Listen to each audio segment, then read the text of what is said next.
edition of Fox Sports. We are Baltimore. We are Florida.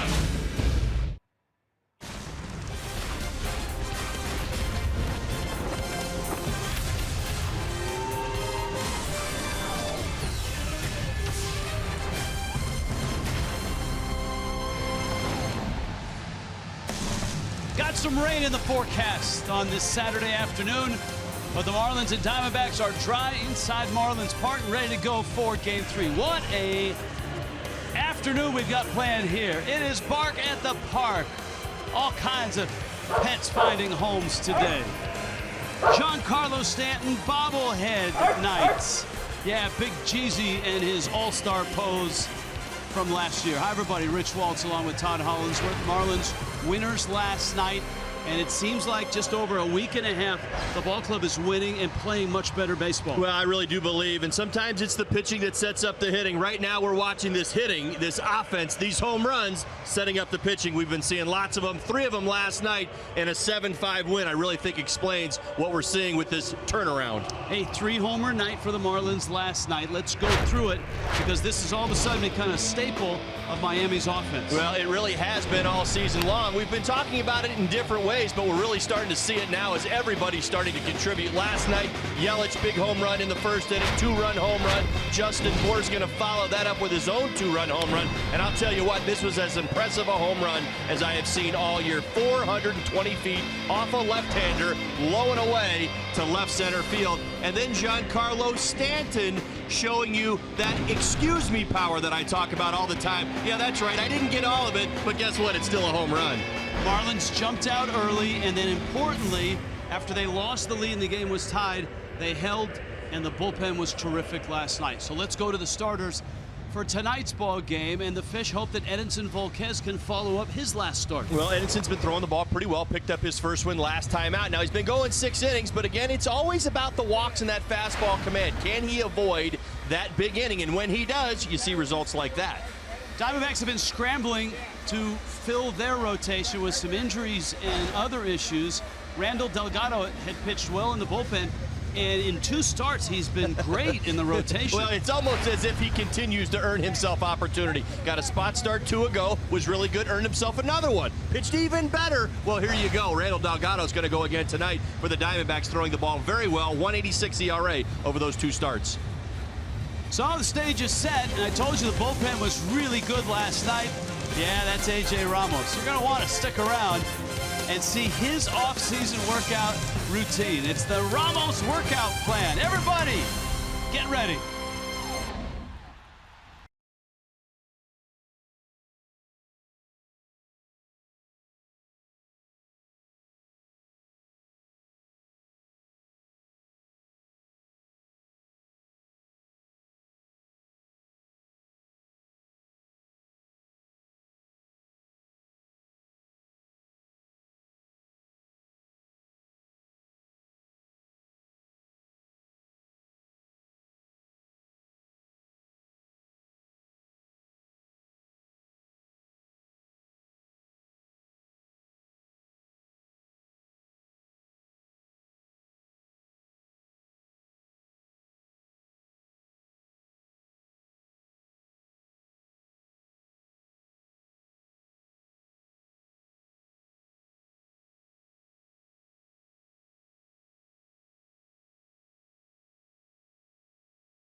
Diamondbacks Marlins. Let's get things started with Craig Minervini and Jeff Conine. Gentlemen. All right, thank you, Rich. Exciting day here at the ballpark. And last night, 5 pitchers in relief did a great job for the Marlins, helping them win the ball game. 14 up and 14 down as far as what you're talking about. Marlins bullpen last night, 4 2/3, not even allowing a base runner.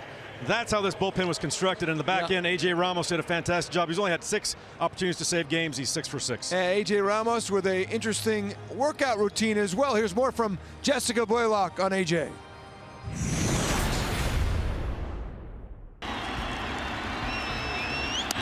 That's strike 3. That's a ball game. To have success on the professional level, hard work is a must. For Marlins closer A.J. Ramos, he takes the task of preparing himself for the grind of a 162-game regular season very seriously.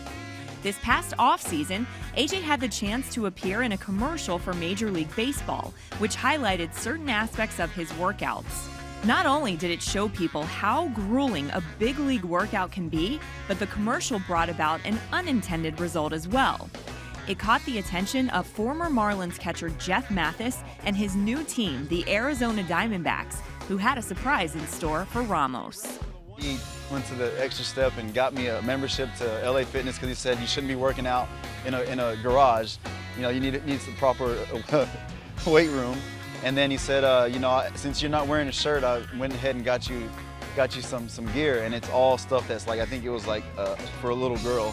You know, it comes up to right here and it's real tight and cut up all crazy. Not only did Ramos think it was a perfectly executed gag, but he loved the fact that Mathis was the one behind it. Last year, Mathis was the fun police, I feel like, you know. I mean, anybody had their shirt off or anybody's playing around, but no, he was fun. He was fun about it, but that's a good way to rag somebody. I mean, a lot of guys like, oh wow, you know, put a shirt on, whatever. But it was a funny letter, and I had fun with it. You gotta have fun with stuff like that. I mean, that's what you gotta do. So the most important question of all, has AJ had a chance to use the membership yet? No, I think he got it. I think he was for in Arizona or something. So, but it was just as a joke. But no, I mean, I don't like working at LA Fitness because every time I do squats, there's girls looking at me, and I'm just trying to get a workout, and they're talking to me, and I'm all sweaty. One of the more fun guys you're going to see in a clubhouse, A.J. Ramos. They love to have fun over there. And I'll tell you what, it's changed a lot over the years. When I first got to the big leagues and big league spring training for the Royals, we had one multi-station universal piece of equipment in the middle of the training room. No kidding. That was all we had. They said, here, this is here if you want to use it. You want to use it. Now everybody comes in shape, and they stay in shape, and they're working out before and after games in many cases. All right, we got baseball coming up here. Bark at the Park, Stanton bobblehead day, and D-backs and Marlins. What more could you want on a Saturday afternoon in South Florida?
Fox Sports Florida is brought to you by Southwest. Transparency, low fares, nothing to hide. By Jeep. Get great deals on the Jeep lineup at the Jeep Spring Clearance event. And by your local Toyota dealers. Let's go places.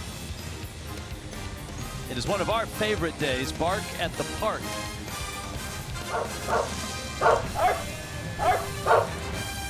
And it's Diamondbacks and Marlins. Game 3, 4-game weekend series. Jessica Blaylock's pals are here. Lemon and Chester.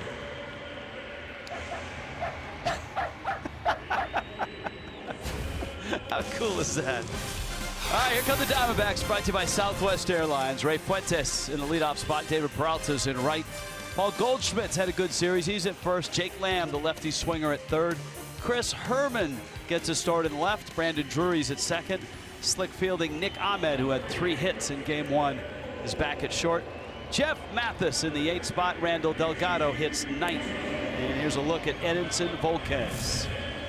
Edinson Volquez, 1-7 on the season, but did pick up that 1 win his last time out. Quality starts in 3 of 4. He's gone 6 innings his last 4 starts. Throwing the ball very well, and he's got good numbers in his career in over 60 innings, a 3.94 ERA against the Diamondbacks. So he's in a good spot right now, coming off a great start.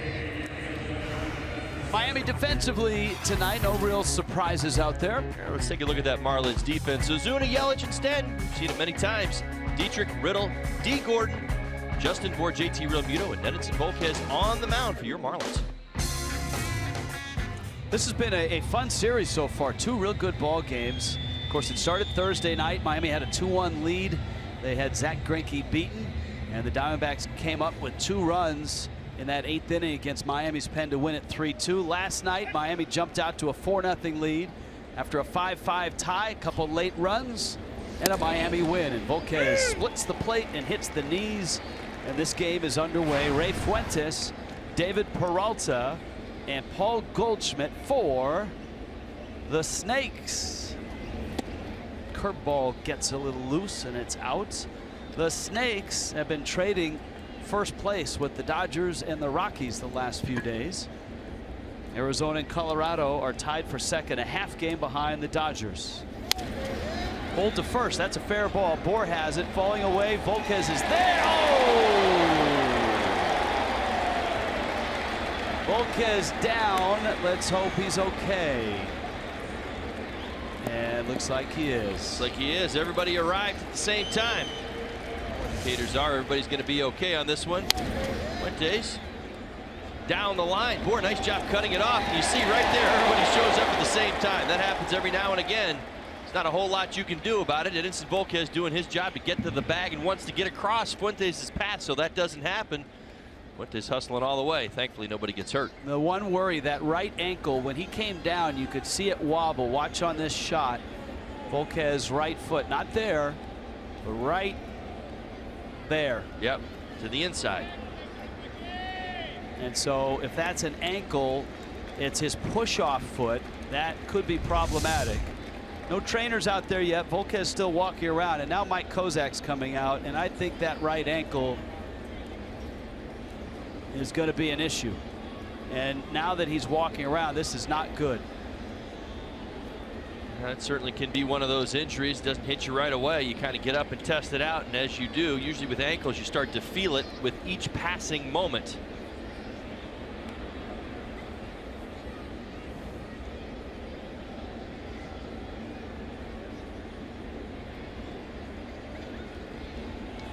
And so Volquez, who throws a total of 3 pitches.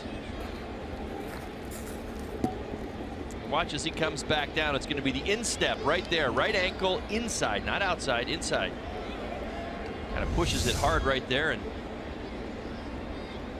so I'm sure for Don Mattingly, he's going through the options right now. Is there a starter that hasn't thrown a bullpen that could come in?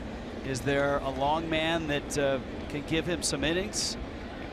You know, Dustin McGowan went an inning and 2/3 yesterday. He really is the long man. I don't know that they would go to McGowan for multiple innings in this game. Well, and so Volquez gets up on the mound to test it a little bit.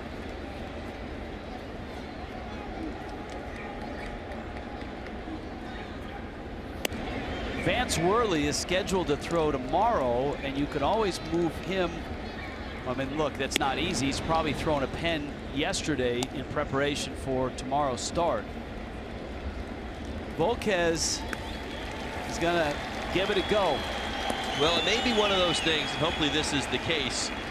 You keep your ankle moving, and I remember this a few times in football through high school, and obviously even up here, you get a little tape on it. You just try to keep moving through the injury. Don't stop. Sometimes the worst thing you can do is sit and rest for about 20 minutes, then you get back up again. So we'll see how he takes care of it here.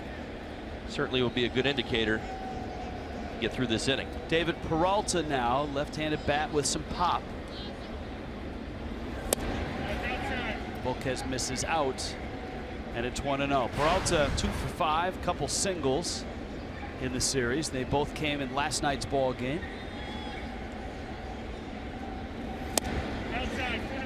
Volquez misses away. Well, it's going to be a good test for Volquez, not only with the ankle, but the top of this lineup. He's going to have to deal with some left-handed hitters for the first 5 and a Goldschmidt to go on top of it. Lefties have had his number this year, 300 batting average, 4 homers against them. That's better, much better than the right side. That's a strike. And the challenge, obviously, for Volquez is try to keep his form despite the pain, and that's the fear for a pitcher, a starting pitcher, a relief pitcher, if there's a leg injury or any injury, that they alter their motion, because that's when arm injuries happen. Peralta hits it hard right at Riddle, knocks it down, flicks it to first, and there's 2 ground ball outs in Edinson Volquez's column here in the first inning. Also a good sign to go right here. Balls on the ground. That's what you want to see. Edinson Volquez at his best when he's getting lots of ground ball outs. Paul Goldschmidt, who has had a really nice history against Volquez. You can see the numbers there. 4 doubles and a homer in those 7 hits.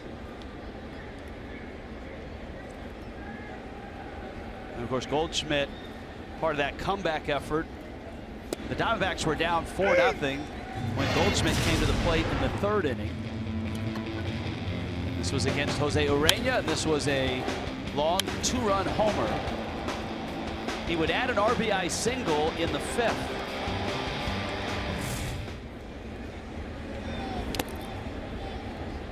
Having a Paul Goldschmidt type season. Lots of power, big on base percentage, dozen stolen bases, 13 homers.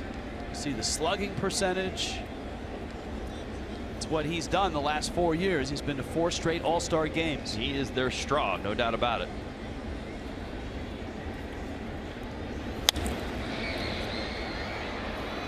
Goldschmidt fouls it out of play. And the count 1 ball and 2 strikes.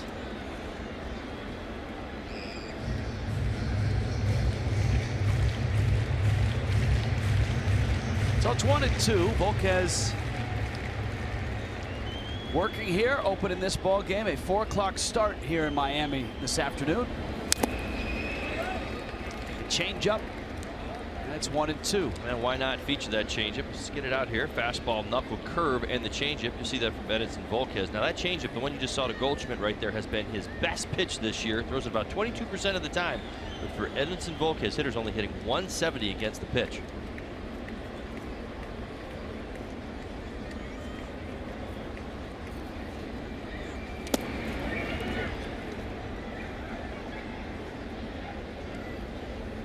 I would think too, Todd, for each pitch he throws, there's a different weight transfer. It's a different feeling on that foot. Whether it's a breaking ball, changeup, fastball.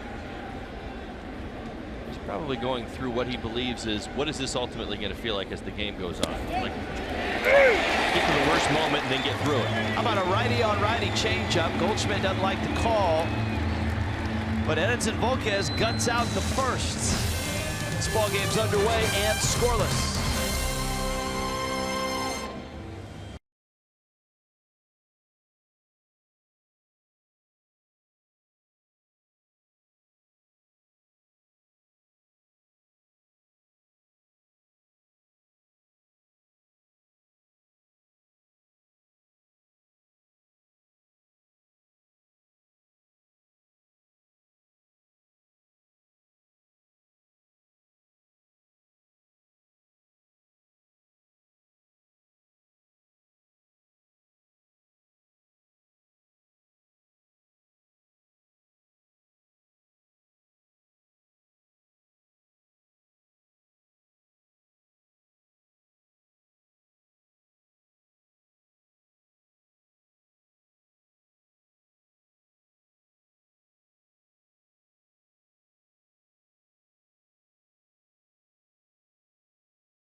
ready to dig in. Diamondbacks and Marlins. Fish facing a right-hander. Guy they haven't seen in a while, and that's Randall Delgado.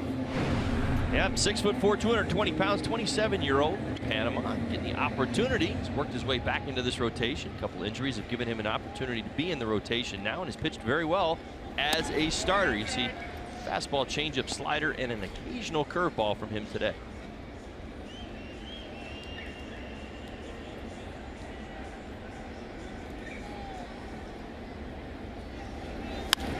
Gordon goes after a low fastball.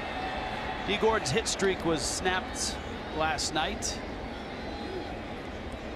but he still, over the last 11 ball games, has hit 400, raised his on base to 339. See the stolen bases there, 17 of 19. Gordon smacks it to center. Ray Fuentes is there. Miami's lineup looks this way. And it's brought to you by Southwest. Gordon in the leadoff spot. In 10 games since Giancarlo Stanton's been in the 2 spot, the Marlins are 7-3, and now an all-time RBI leader in franchise history. Yelich third, Ozuna cleanup.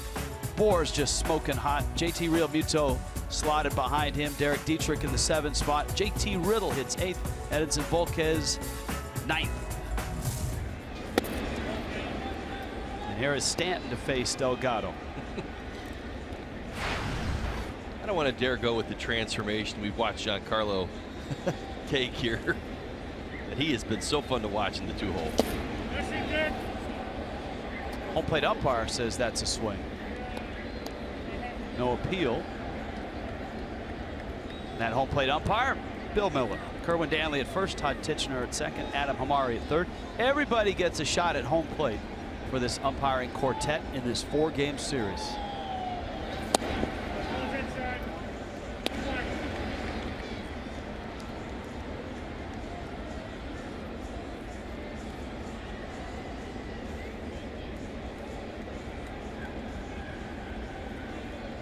One.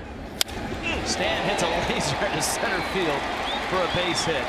I'm telling you what, he's really, in the last 3 weeks, turned a corner. I had a long talk with Don Mattingly about Stanton and the progress that he's made, and Mattingly buys into that more hitter than slugger over the last month. Oh, Rich, a handful of games ago you said it, and I've been thinking about it ever since, but what a great example of it. What the at bat. I mean, laid off a slider, checked the swing, couple pitches here, gets his pitch, lines it into center field. Guarantee you over 100 miles an hour off the bat. Great swing right there. Here's Yelich now. And a change up from Delgado for strike 1.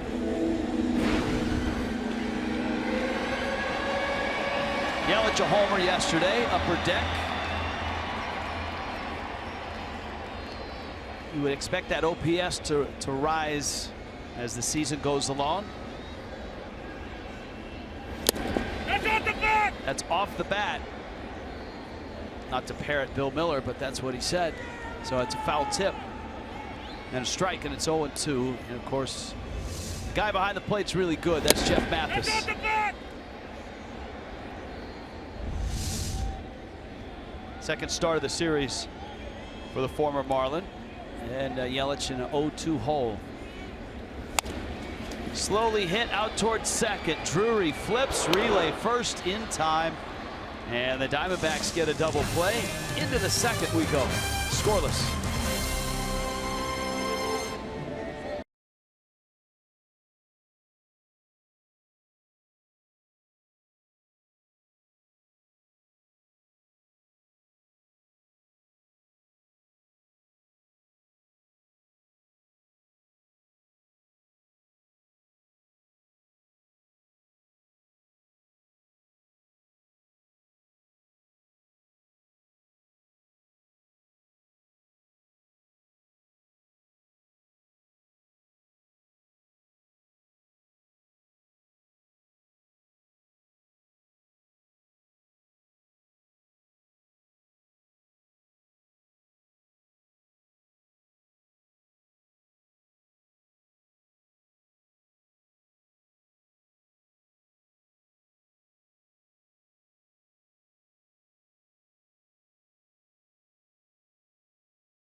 us. Well, almost, but it's getting here. You can get in on the action July 7th through the 11th. You can visit All-Star Fan Fest, interactive baseball theme park. Tickets and more information available at allstargame.com. Of course, this is an All-Star Saturday. We celebrate it every Saturday. We have an All-Star stop by, 5-time All-Star, and our good friend Cookie Rojas in the booth. As Edinson Volquez back to work. If you've just joined us, Volquez tweaked an ankle, it looked like, the right ankle on a play at first base, the first man he faced. He took about a minute and a half to 2 minutes before throwing a couple warm-up pitches, and he stayed out there and looked good. Retired all 3 that he faced. He's got Jake Lamb here, and then Chris Herrmann and Brandon Drury. Jake Lamb having an outstanding season once again for the Arizona Diamondbacks, leading them in home runs and RBIs.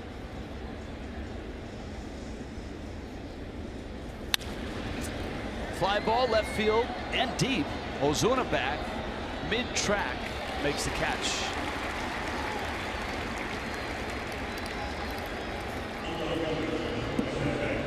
That's a 1 out here in the second. That brings up Chris Herrmann. By the way, the Diamondbacks pitcher tomorrow has been changed. Taijuan Walker, they had hoped was going to come off the disabled list, but he's not ready. And so the Diamondbacks starting pitcher tomorrow is going to be Brandon Shipley. And the Marlins will counter with Vance Worley. So it's a Worley-Shipley matchup. It's tomorrow at 12:30, 1 o'clock. First pitch, sharp ground ball, BOUR. The first thing I looked for was to see Volquez on his way to first and how he moved. Didn't come over with a lot of urgency. And I would think for everybody on the infield, they've got to realize that his mobility is probably a bit compromised. Yeah, they're going to protect him, do everything in their power to accommodate Justin BOUR. Going to be a little quicker to the bag, and everybody else as well. You see it right here. Does everything in his power once he realizes that Justin can take it.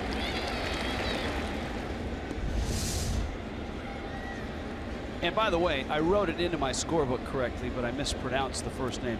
Braden Shipley. I dropped an N in there. Here is Brandon Drury.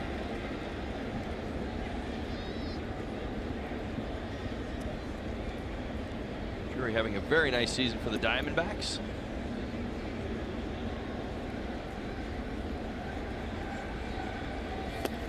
As expected, this is a good offensive team. Their numbers much bigger at Chase Field, but they've been able to hover around 500 on the road. And if they can do that, and Torey Lovullo's team keeps winning like they're winning at home, they, in all likelihood, would be a postseason team. Drive to right. Stanton is there, and he makes the catch. Nicely done. That is a 9-pitch inning for Edinson Volquez.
telecast is presented by the authority of the Miami Marlins.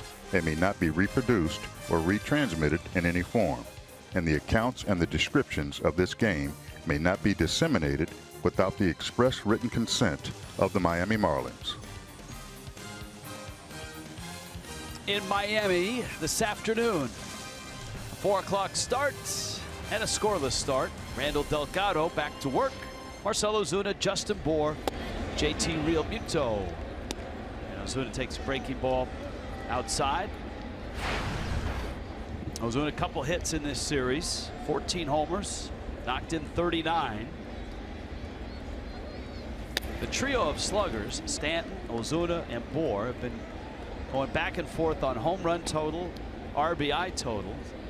Stanton at 15 and 39, Ozuna 14 and 39, Bour at 16 and 38. And of course, Bour is tied for the National League lead with Scott Schebler of Cincinnati. Now, let me make this point. I'll make it now. It's been impressive. Usually, well, this happens sometimes with sluggers. I'm not just going to look at them or call them only home run hitters, but we see them and we recognize the power that they have. A lot of times you'll see the power, and a lot of times the batting average, the on-base percentage, it all starts to work down. You'll see those home runs. But the great thing about this stretch, everybody's batting average has been going up.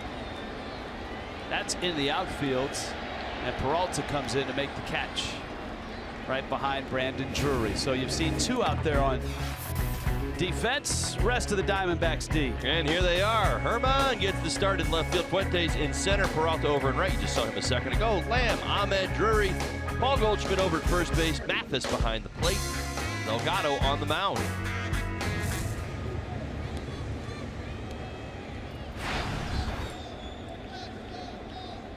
Justin Bour, another home run yesterday. Breaking ball for a strike. There's a lot of places you can go with Bour. Last 21 games, a dozen homers and a .390 average. Well, the instant impact, again, on the team is the home runs. I mean, it is. I mean, it's the day and age and kind of how we talk about baseball. Hitting and running, and I can't wait to get Cookie up here because we're going to talk some hitting and running in the den today. That's going to be a fun conversation, so stay tuned in for that one. But, you know, in today's game, we don't see nearly as much as that. We don't see as much, you know, stolen base attempts. There's a few guys who still do it, you know, D. Gordon and Billy Hamilton and the likes, but running is generally down. But so the game is a little bit stationary. A lot of home runs, a lot of strikeouts as well. But we look at these three sluggers right now. Man, oh man, all of their batting averages are going up. One thing that stands out, Justin Bour. So he's hit 12 home runs in his last 20 ball games. He's also hit .390. How about that? And that's what, you know, the lesson that Mattingly tries or has tried to impart along with Frank Menechino, Mike Pagliarulo, is take your hits. Take your hits and don't worry about the home runs. They will happen. Making a home run happen is one of the hardest things to do, and Mattingly and Menechino and Pagliarulo all quite pleased at what you just pointed out. Is that the batting average is going up as well as the home run totals and the win totals for that matter, which is obviously the most important stat. Well, Delgado misses away, counts 3-2. Like yesterday, those 3 homer games are happening more frequently for the Marlins. They've happened, we got 9 times this year. They're actually 6-3 in those games. So, I mean, you see the winning percentage, generally speaking, in baseball. 3 homer games, .770 winning percentage when your team hits 3 home runs. The New York Yankees, they're 10-0 when they hit 3 homers. They had 4 today. Nice. Bour battling with a full count here and 1 out against a 27-year-old Panamanian. That's a sky-high pop-up. Long run, though, with the shift. Lamb has to charge in and make the catch. Auto Nation scouts Randall Delgado. Yeah, here you go. Here's the scouting report. Back in the rotation. That's right. Made 48 starts between the Diamondbacks and the Braves throughout his career. Last year was strictly in the bullpen. In fact, made 79 appearances with no starts. Well, guess what? He's back in. He's been pitching well his last 2 starts. 186 ERA over those starts. Earned him another start today. 4-pitch mix. 2-seam, 4-seam fastball. 95, you've seen it already. Really good changeup and slider, occasional curveball. And see, what's that last one? The flying chicken? In the air, foul territory, Goldschmidt. We'll get back. We'll tell you the flying chicken story later. Right now, flying baseballs in a flying game. Quick inning for Delgado. All-Star Saturday with Cookie Rojas coming up. There he is, 5 times an All-Star. That would be an All-Star home run.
Edinson Volquez, Nick Ahmed on an All-Star Saturday night.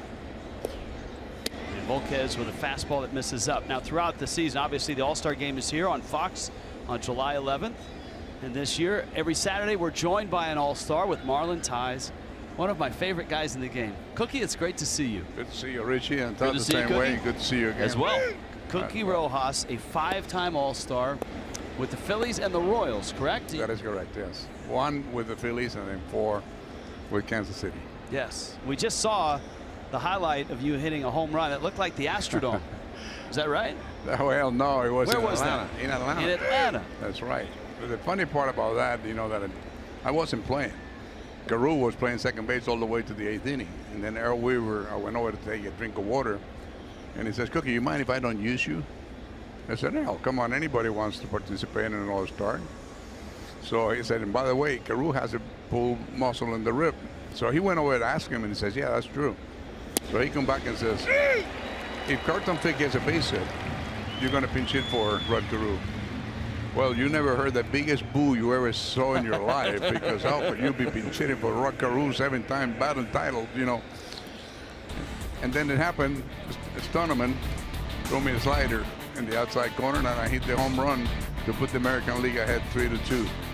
Nice. So that's baseball. You know, it's funny. Outstanding. There's Dick Williams coaching third base with a handshake as you went by. Absolutely. And Earl Will was on top of the dugout trying to say congratulations. And I said I went around, make a U-turn and go on the other side. All-Star Saturday, Cookie Rojas, second baseman and outfielder. Reds, Phillies, Cardinals, Royals. He's a member of both the Royals and the Phillies Halls of Fame, and was the third base coach on that bright sunny day in 1993 as third base coach for the then Florida Marlins inaugural season. It was interesting, Richie, the fact that I was one of the 4 scouts that did all the draft for the Marlins. I had all the National League right from the rookie all the way to the big league. I left in February and didn't get back home until September 15th. to finally, you know, make the selection of the franchise. And that was the scouting for the expansion draft, That correct? is correct. Who was who in the National League were you proudest of that the ball club took that you looked at and said, we got to have that guy? Well, at this moment, I can't even think of what guy. You know, Okay. To be honest with you, but I'll think about it. All right. Well, we got time. We're coming back. The bottom of the third. It's scoreless.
All-Star Saturday, All-Star game is coming to Miami.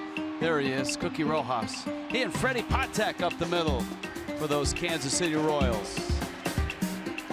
You're talking about a good shortstop, no question about it. Freddie is a kid that had tremendous range, great arm. The only thing wrong with Freddie Patek is every time they hit a home run, my God, the next 40 days he didn't get a time at bat or a base hit. That's about right. My favorite story of yours that you've told me about your days with the Kansas City Royals, and those were the really good Royal teams in the 70s, was the promise that you made that if the Royals ever got to the postseason, that you were going to go jump in the fountains in left field. And I've seen the still photos of you walking along the fence to jump out at Kauffman Stadium in the fountains, and you and Patek jumped in. Absolutely, that's the truth. You know, it's funny how things happen in baseball. Dick Allen and I were traded to the St. Louis Cardinals for Kurt Flood. Kurt Flood doesn't report. Right. So now actually that's when free agency started. Right. So then they had Julian Javier playing second base, and of course a great ball player. They traded me to Kansas City. So when I got there, the first thing I said is, like you mentioned, Richie, I said, well, if we ever win, I'm jumping in the fountain. And we had a club that really started to get young and get fundamentally playing the game right.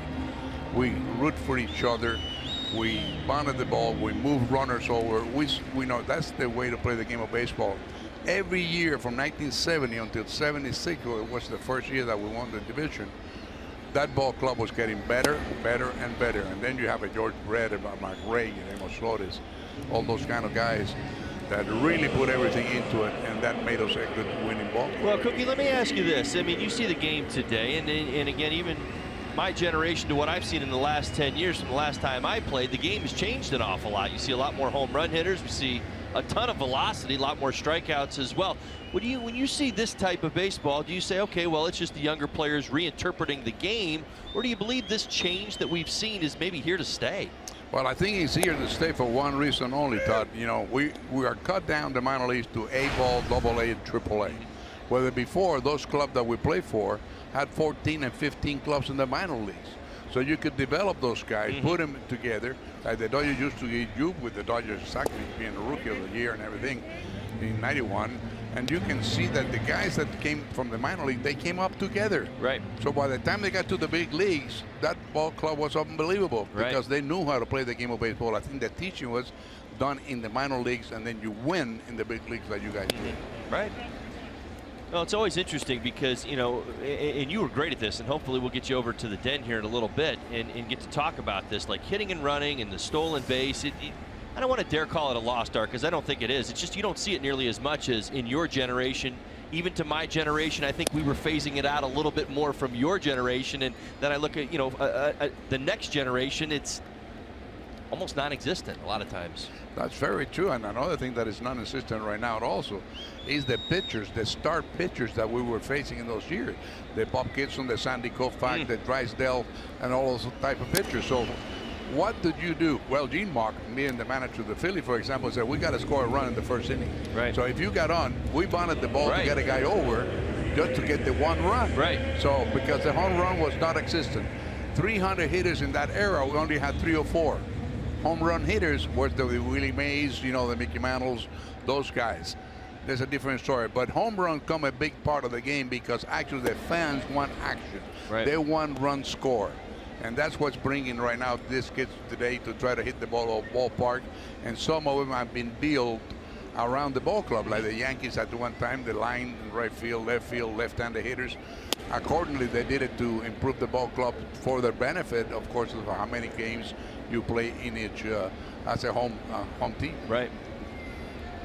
Well, Edson Volquez is up right now with 2 outs. Randall Delgado is dealing. In a moment, Cookie Rojas and Todd Hollinsworth will jump into the Fox demo den. They'll both grab a bat and they'll both go to work. Something we do with all the All-Stars that visit us here at Marlins Park. How about that? Volquez a single into left. Ankle doesn't affect the swing. Here comes D. Gordon. Hey, Cookie, we were watching some of the highlights of you in an All-Star game, and seeing you line up along the baselines. We saw the home run. That's a huge moment. Is there another moment that stands out to you in any of those 5 All-Star appearances? Well, we had an opportunity to face the better players you ever saw in the league, both in National League and American League. Now, if you go way back, how did the All-Stars started? Well, I think it was 1931 or so when Babe Ruth hit a home run, I believe, to get really what he was interested as far as the All-Star game, and now selected by the players at that time, and now even the fans even more so. But then you had the Ted Williams home run to win, you know, the game. The Danny Perez home run in the 15th inning to also win for the National League. Yeah, and you had the tremendous home run of Reggie Jackson that I was there. 71. In Detroit. Hit the lights on top of the roof. If that ball would have been in downtown Detroit. Yes. And to see those guys perform, and every day it was I'm telling you, a great honor just to be a part of it and seeing those guys playing the game of baseball. And that 71 All-Star game had a ton of Hall of Famers, right? I mean, Sure Mays did. was there, Aaron was there. Yes, all of those guys. Frank Robinson was there. All of those guys were participating. The pitching was great too, you know. Are you excited for the All-Star game coming to Miami? I think so. I think it's great for the city. I think it's great for baseball. I think that we're going to see a packed stadium here every single day. And the fans are going to have a lot of things to do and enjoy the game real well. And hopefully that Stanton can hit, instead of 61 that he did last year, that he hit 100 this year here. All right, when we get back in the demo den, Todd Hollinsworth and the 5-time All-Star, Cookie Rojas.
Marlins, 5-time All-Star Cookie Rojas in the demo den with Todd Hollandsworth. All right, hi everybody, great to be with you. Obviously today, scoreless ball game out here. I've got the great Cookie Rojas, one of the best at handling a bat and situational hitting. Now we were talking about during the game here, you know, some of the lost arts. Now listen, I had this opportunity to talk to you about hitting and running. I could not pass it up. So I've got you up here in the den. I want to know what you think. You've got a runner over at first base. There's nobody out. It's the 5th inning of a ball game.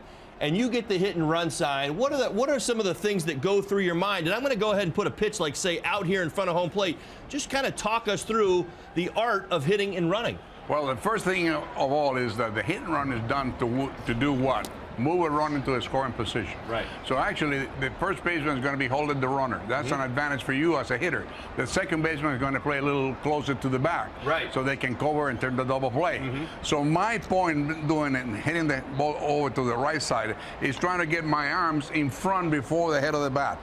And then that way I can go to the right side and trying to hit the ball on the ground.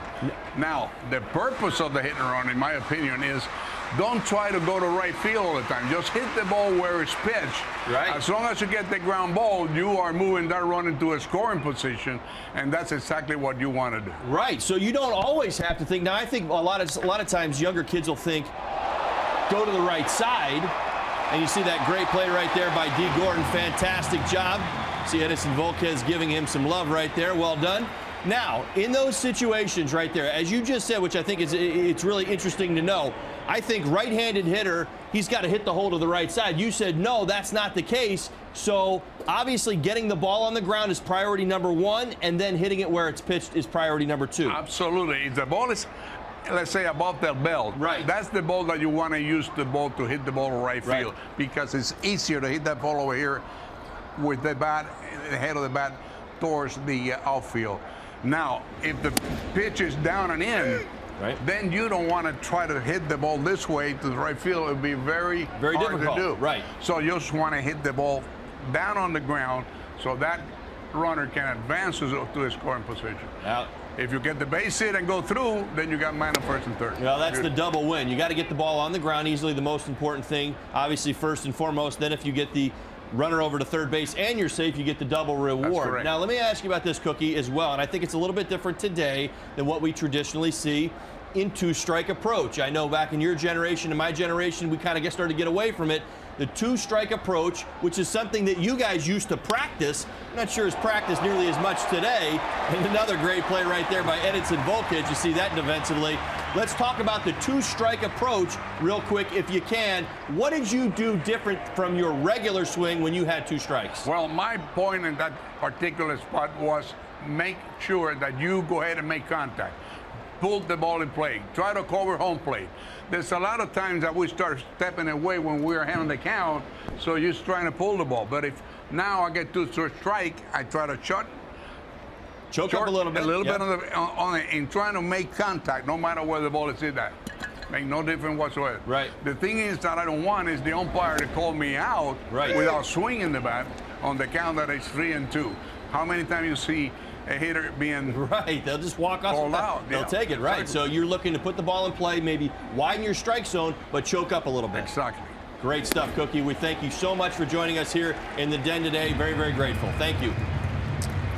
Outstanding. Cookie Rojas, always one of our favorites, and a lot of good stuff in there for putting the ball in play, getting it on the ground. Edinson Volquez helping himself. D. Gordon, a terrific play. Volquez is 0-2 on Paul Goldschmidt. And that fastball runs away. After the first hitter he faced in the game, there was a question as to whether Volquez was going to finish that inning, because he tweaked his ankle on the play at first to get Ray Fuentes. But he got back on the mound, tested the ankle, and has been flying ever since. 1-2. And he buries that one. So the count, 2 balls and 2 strikes and 2 outs. Todd Hollandsworth back after his demo den with Cookie Rojas. I could listen to Cookie Rojas talk baseball all day long. That is gold right there. That is hitting gold. Even just handling the bat with 2 strikes, understanding the hit and run. In some ways, a little bit of a lost art. Just great to kind of get in his mind right there. Off the plate, little chopper. Riddle quickly to first. High throw, tag, safe. BOUR says he got him, and from this angle, it looked like he may have. Well, that a replay, I'm going to agree. I think he does, because the throw takes him up the line, and you're going to see the swipe tag right there. Looked like it got his arm. Yeah, I think so. It's not the best angle right there. Maybe we can see a little bit more there. Now, did it get his arm before the foot was down on the base? Yeah. Yep. Looks like it. Marlins are going to challenge.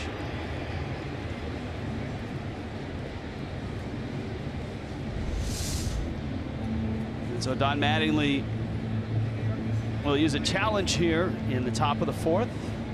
Howdy brings you the replay.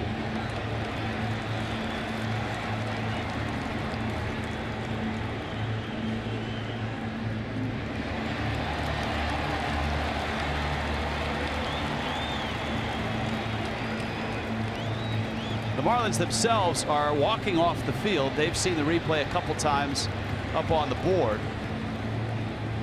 But obviously, it's not those two umpires. It's the group of umpires back in New York that will be the ultimate judge and jury, and not Aaron Judge in New York. Yeah, you see it right there, that left arm.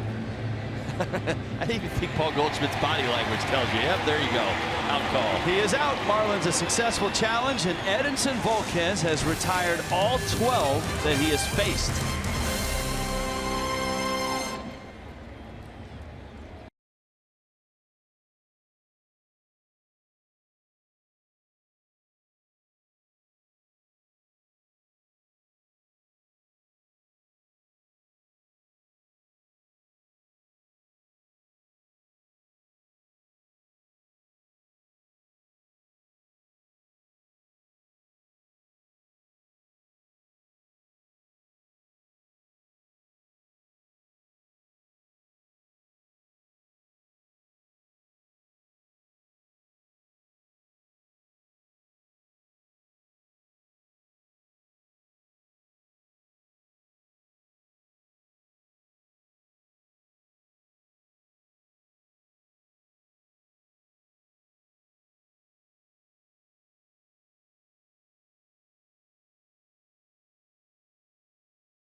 Strong representation from the canine fans here, and we'll be up in that section, the Bark at the Park section, shortly to get a snapshot and visit with some of our friends.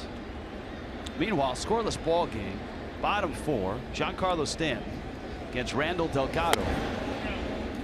Delgado was nails his last time out, striking out 8 Pirates, walking no one, giving up just a run, no decision. In a 4-3 loss. Stanton single, a line drive to center. Diamondbacks are playing him to right center. And a called strike. And it's 2-1. It's one thing with Delgado this season that has been different, say, than in years past. He's only walked 6 batters this year. He's been great. That's why Stanton wasn't too pleased with that call. And that one runs away.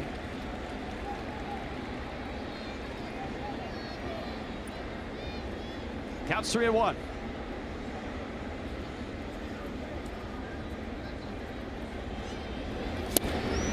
Took a cut at a slider.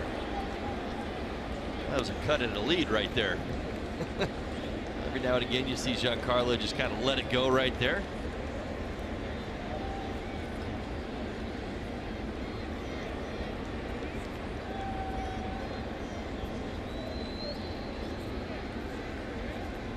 3-2. And he took it.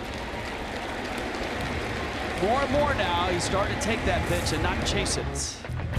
Tomorrow, South Florida Honda dealers, get you ready for Marlins and Diamondbacks play ball weekend. The A.J. Ramos off-season workout in a parking garage. We'll have that for you again tomorrow. 12:30 starts for the Marlins and the Diamondbacks finish off this 4-game series. Giancarlo Stanton a walk to lead off the 4th, and here's Yelich, who bounced into a double play in the 1st.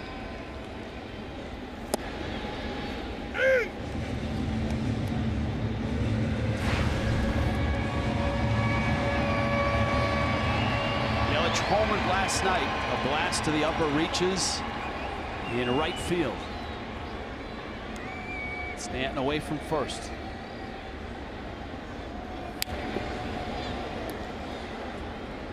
Oh, 2.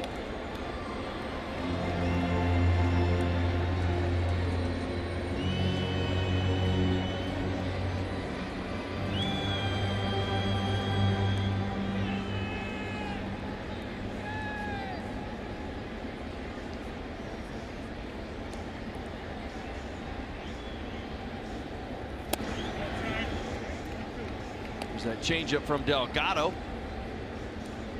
Worked the ball around the zone of Christian Yelich. Remember back in the 1st inning, grounded into his 6th double play this year for Christian Yelich.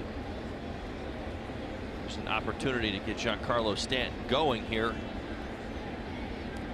on first with that leadoff walk. Up and in, and it's 2-2.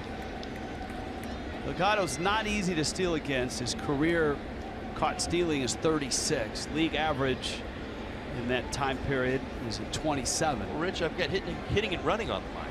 That's what I've got working. Or running and hitting. Either one. It's, I think, probably because of Cookie, which is great. Why not?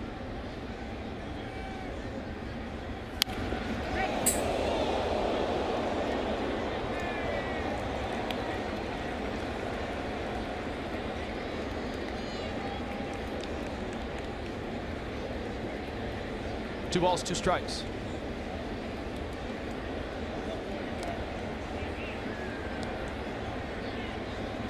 Delgado gave up a Stanton single and an Edinson Volquez single, and now a walk to Stanton. And that's it so far.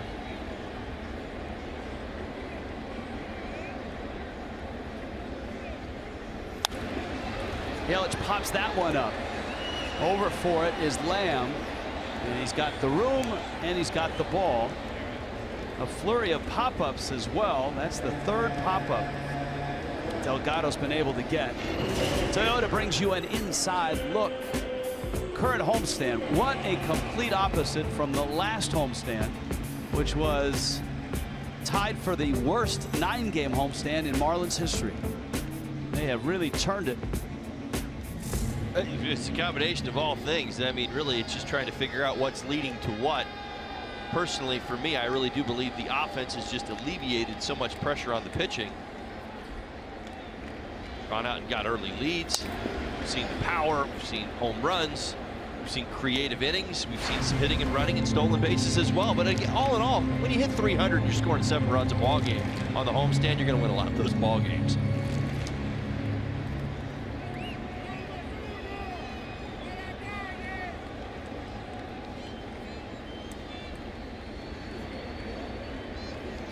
Stanton is back. So actually, considering the ball that Ozuna popped to shallow right with Peralta making the catch, that's 4 pop-ups against Delgado, and oftentimes a great sinker ball pitcher we equate with a high volume of ground balls. A 1. What causes pop-ups? What is it? What is it about Delgado that has everybody in the air right now? Tardy. They're late on his fastball. The fastball is beating the hitter, and what they're doing is they're late to their spot. They're out in front a little bit more. I suppose the ball could certainly be on the ground a little bit more, or you could be lining it depending on where the elevation of the pitch is. A lot of times pop-ups are the balls that are late on the bat. That's over the head of Ahmed. Scooped up by Fuentes. Ozuna has a hit. That's going to get BOUR to the plate with runners first and second. It's going to be the slider right here. See how it works down in the zone. Marcell OZUNA working down in the zone with that slider. Goes down. Good extension right there. Able to line it into the gap. Marlins in business. Has to hold. Good read right there. And he'll advance only one base as he had to make sure that had got through. There's your hit leaders. OZUNA tied with Daniel Murphy for third in the National League. Now BOUR. He popped to third back in the second.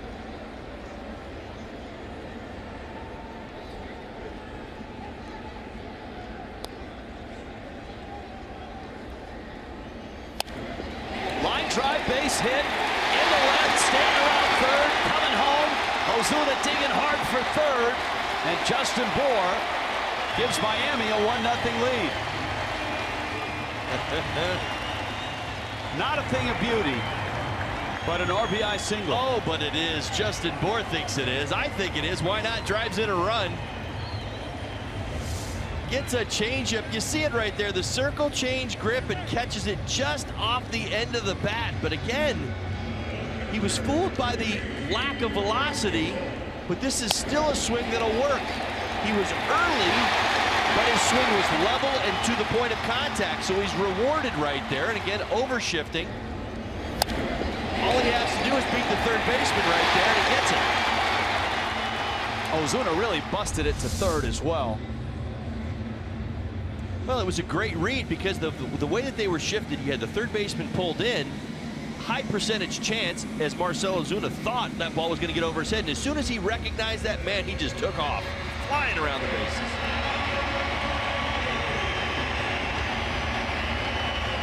Mike Butcher, the pitching coach of the Diamondbacks. JT Realmuto is the hitter. Marlins with runners at first and at third. Now Delgado, instead of a pop-up, hoping for a ground ball to get him out of the inning. Realmuto trying to drive in this run. I talk about those leadoff walks all the time. Giancarlo Stanton started this inning with a leadoff walk. 40% of the time those runners come around to score. Marlins just bumped up that percentage right there.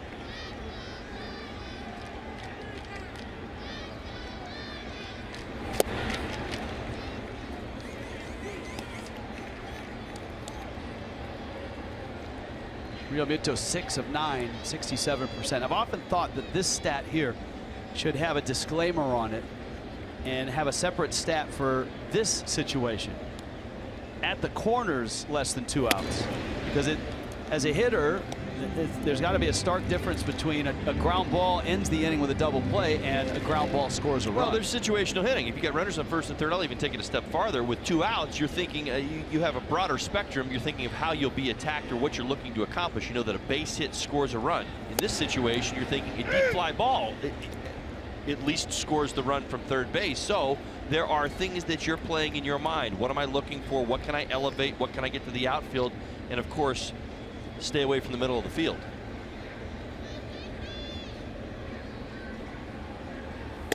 That's so hard to do because so many hitters now are programmed stay middle, stay opposite, and that's a pathway to success. But as you noted, a ground ball up the middle, well, not necessarily so. I think Reggie Smith, my first hitting coach with the Los Angeles Dodgers, very, very smart man, taught me an awful lot about just recognizing what they're doing by the way they defend you, how they set up before the pitch is even thrown. 2-2. Check swing. Home plate umpire said no, he didn't. And the first base umpire says yes, he did. Kerwin Danley on appeal says a swing. That's a big strikeout. That sure is. You see it right there. This is the slider down in the zone. Bounced it way off the outside corner. Wow. Looks like JT Realmuto will hold up. Let's see from up top here. It's always pretty close.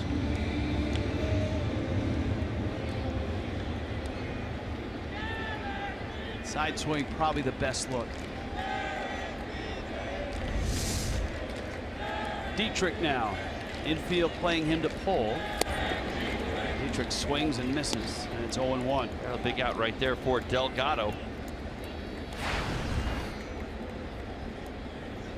3 strikeouts now.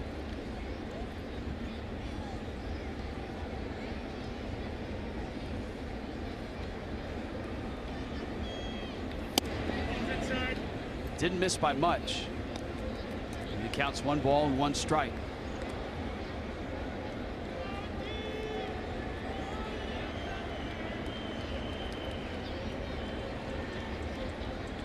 Miami has a run and a potential for another.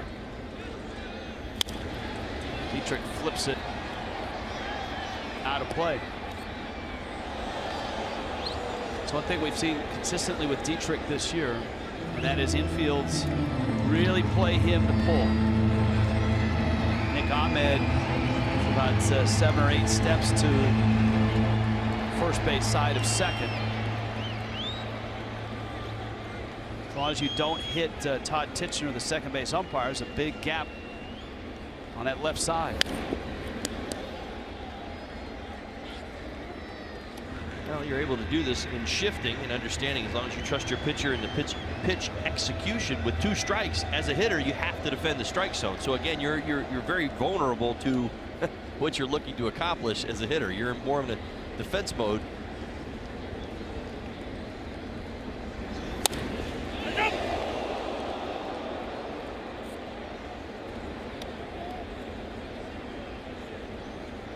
Tell you what, we've had some crazy foul balls already today. Yeah, there's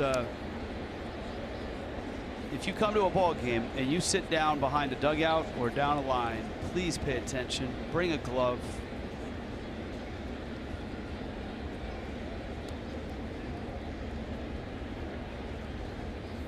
And if you have kids with you, sit between the kids and home plate so that you're in a position to protect somebody.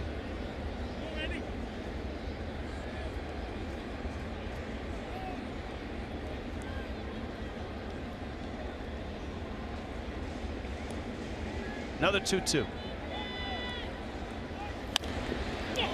Dietrich pops it up. Shallow center. Fuentes is there, and he makes the catch. When we get back, Craig goes up to meet our friends.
Bark at the Park, always our favorite night. Let's go to Craig Minervini. Craig. Rich, they are battling for the baseball up here, unfortunately. Take a look at this. Can you see these guys going out here? How many times have your dogs been to Bark at the Park? 4 times. 4 times. It's a battle for the baseball. Who usually wins this? The girl. Summer. Now we have some first. Carly here is first time with the. Why'd you come out to Bark at the Park? It looked like an awesome event, and I wanted to see how he would behave on his first time, and so far so good. He's loving it. Now you've come here a few times. 4th time. Why? It's great for the community. It's great for the dogs, and for some strange reason, it all seems to work great. That's right. The dogs get along. $10 ticket goes all to the Humane Society. You got to take a look at this guy over here. His name, and don't get fooled by the name, is Tattoo. Tattoo, yeah. From the old TV show, The Fantasy Island. He wants to play with the ball. That's it. Looks a little meaner than Hervé Villachet, though. Is first time here? Yep, first time here. And you got the whole section to yourself with this dog here. Yeah, I have to. You kidding me? He takes like a couple of seats. How much does he weigh?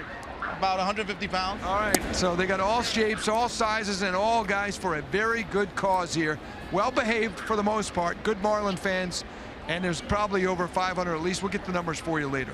All right? Hey, Craig, where's Chumley? Chumley is home watching today because his pal Yankee came over.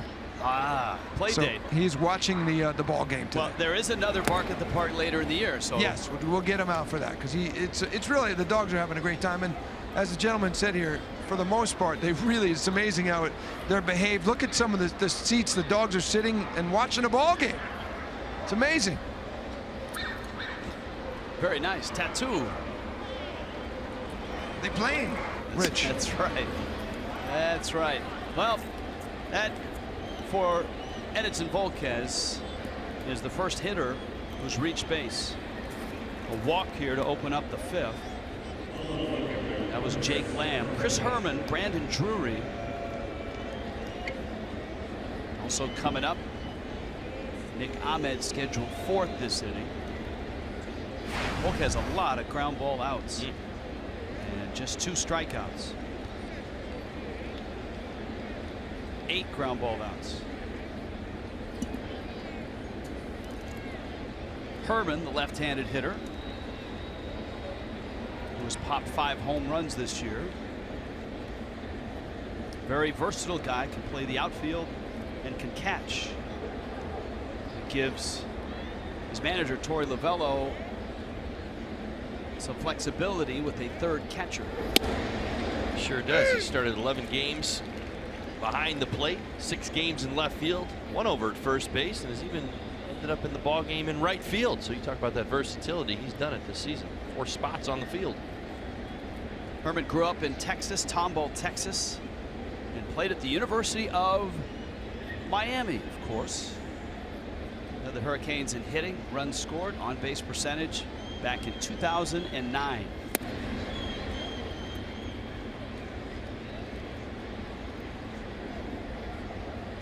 Spent most of his career in the Minnesota organization, a Diamondback last year.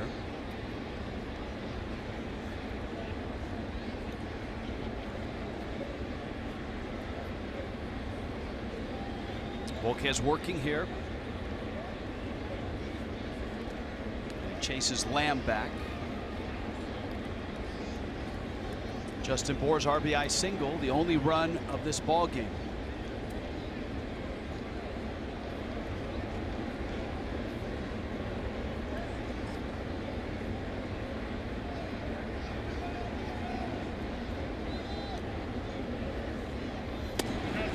Volquez misses outside. Walks, an issue for Volquez coming into this start. 31 of them in his 10 starts.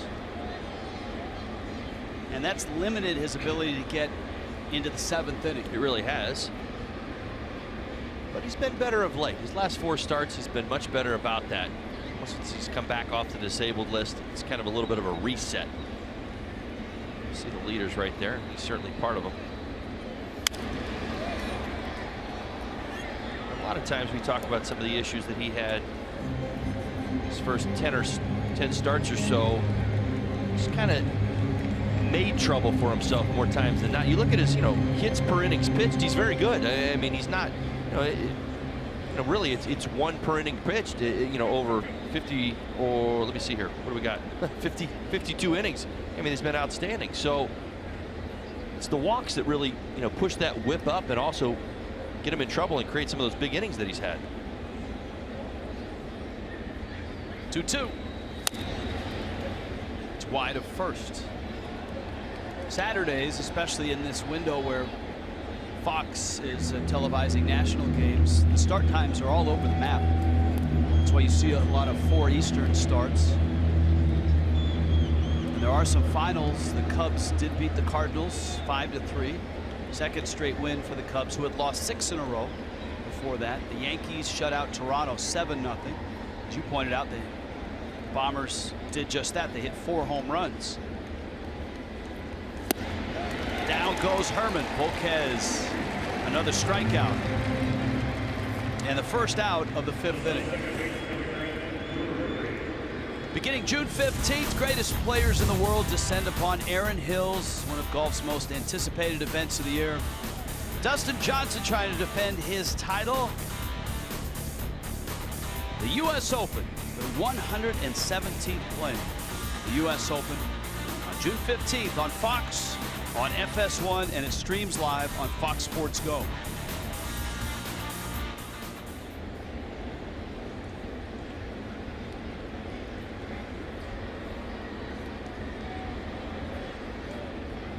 Now Brandon Drury, the team atop the National League East, the Nationals, are still in the Bay Area. They beat up on the Giants, but they're trailing Oakland now 7-4. Game still early in the 3rd. Day game in Oakland, ball should be jumping.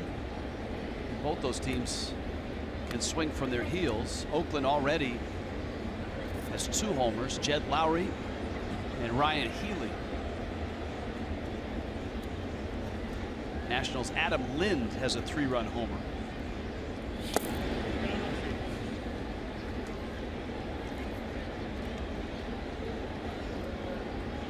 Diamondbacks, yet another combination of uniforms. They have a lot of them. Of course, they had different colors, much like the Marlins did when they started as an expansion team. I guess it was what, purple and teal?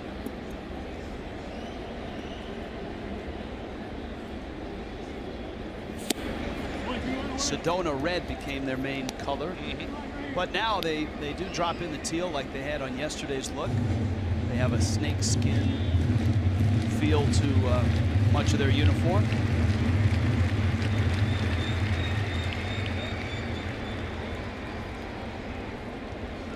See the play ball patch. All the players in Major League Baseball this weekend taking part in the play ball initiative. Runner goes on a 2-0 pitch, hit and run. Hey, Cookie Rojas probably smiling. Sure. All right, you heard Cookie's tutorial. How'd they do? Well, brilliantly, because, and again, I always thought right-handed hitter shoot, trying to shoot for everything to the right side, but Cookie made a great point. He goes, you really can't do that. Remember, the objective is to get the ball on the ground, hit it where it's pitched. Don't worry about trying to guide it somewhere, put it in play. And you saw right there from Drury, you didn't see him trying to guide a 2-0 pitch over to the right side. He just let it go. Well done. It's a pretty good hit and run opportunity right there for the Diamondbacks. And a good pitch by Volquez to even the count at 2-2. Yeah, Drury is in some ways, we talked about the humidor they're putting in Phoenix in the ballpark and the advantages to hitting there and playing there. Drury is one of the guys who really has those extreme splits. Really, really good at Chase Field, and he's had some early career issues on the road. Just leave it at that.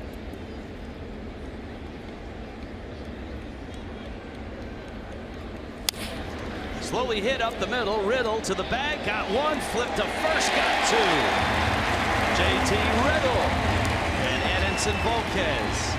5 no-hit innings against Arizona. And a tight game here. 1-0 Miami.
Sports Florida is brought to you by Jeep.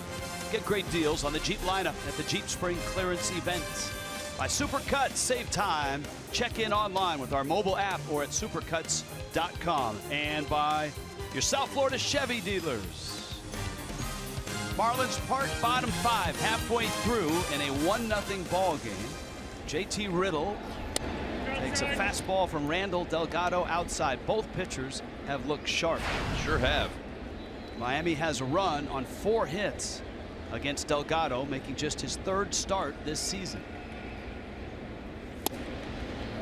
A low strike, and it's 1 ball and 1 strike. Well, I think that low strike is most definitely helped both of these starters today. Both feature sinker balls. Want to work down in the zone. Riddle takes away. The Diamondbacks do not have a run, and they don't have a hit against Edinson Volquez, who tweaked his ankle, getting the first out of the ball game. That hasn't seemed to bother him at all. Riddle goes out hunting that fastball, and the count's 2 balls and 2 strikes. JT struck out in the 3rd. He's 1 for 8 with a double in this series. Similar game plans between Delgado and Volquez tonight. Elevate occasionally on purpose, 94, 95 miles an hour, but sticking with that sinker, working in the changeup. Both feature very good changeups, but good pitches for them today. You see it right there. Occasional slider. Their arsenals are very similar, and their approach has been very similar this afternoon. It's a foul tip, and I think it hit the ground. And Jeff Mathis not complaining. He stuck his hand out for a new baseball, acknowledging the call.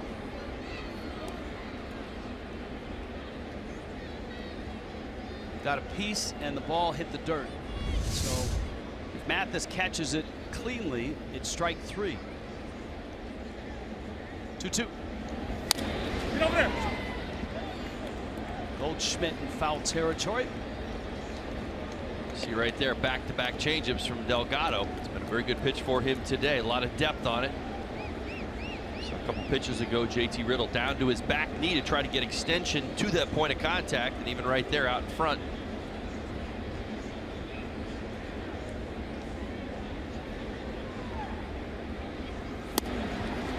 That was the pitch that he called strike 1, that low fastball.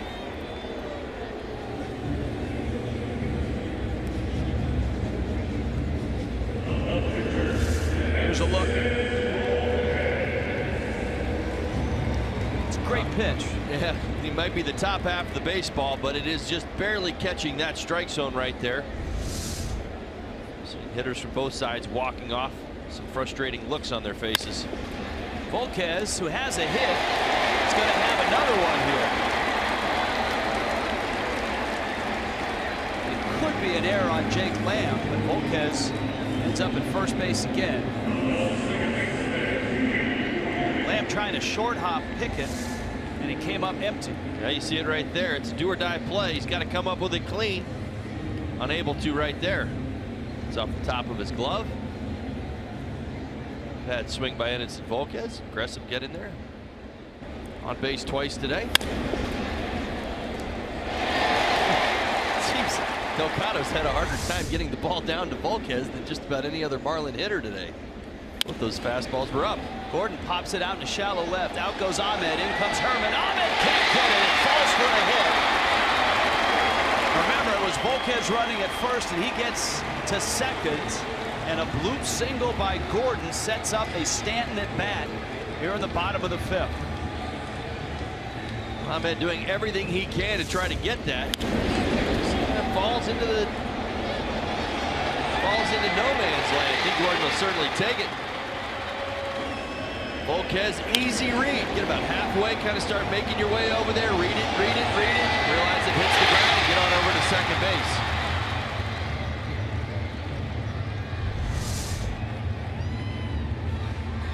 Coors brings us a cold, hard fact. Marlins all-time at-bats per RBI. Stanton on top of the list, total RBIs, and nearly on top of this list as well. Lowell, Conine, Uggla, of course Miggy first on that list. Stanton has singled and walked. He's had 2 very good at-bats. Check swing. Did he go? This time a no from Kerwin Danley. Now, this is that spot that Don Mattingly was talking about, where you take your hits rather than try to blast one through the. And Mattingly wasn't just talking about Stanton. He was talking about BOUR, talking about OZUNA, and how pleased he is that all those guys are starting to do that.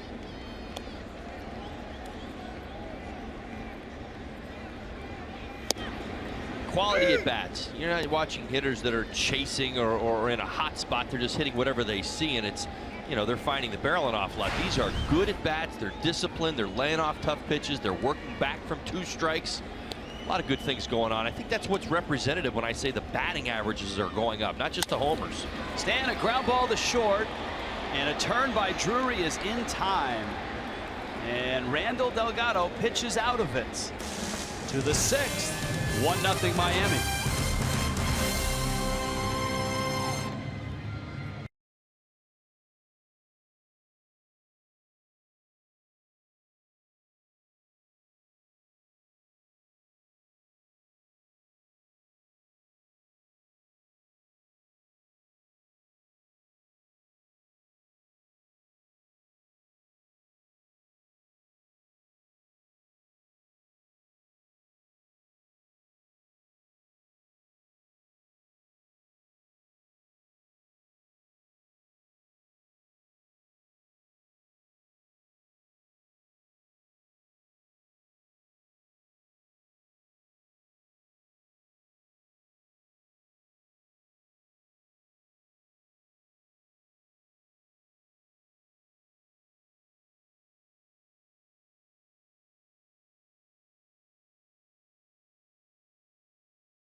It's 1-0 Miami, 6th inning. A lot going on.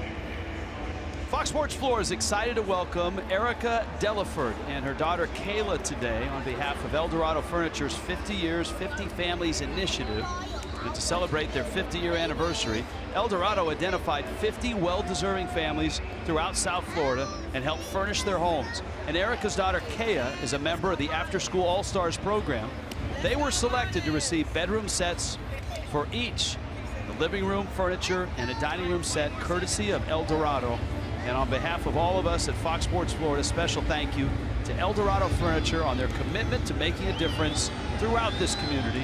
And we hope Erica and Kaya are having an amazing time today in the Fox Sports Suite at Marlins Park. At Marlins Park, it is 1-0 Miami. Edinson Volquez climbs to the hill. And in the 6th, he gets Nick Ahmed, Jeff Mathis, and Randall Delgado. Bottom third of the order for Arizona. And a first pitch bouncer up the middle. Riddle streaks across, flips to first in time. 1 pitch, 1 out. And Volquez sitting nicely at 58 pitches with an out here in the 6th. A leadoff walk in the 5th inning is the only blemish on the Volquez start. And here is Mathis. 10 ground ball outs here into the 6th inning. It tells you how good he's been today. Always a good indicator of how locked in he is.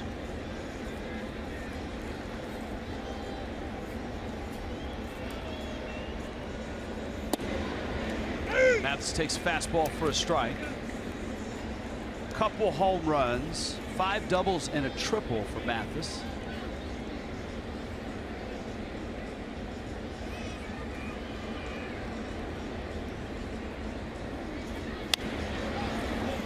Tampa.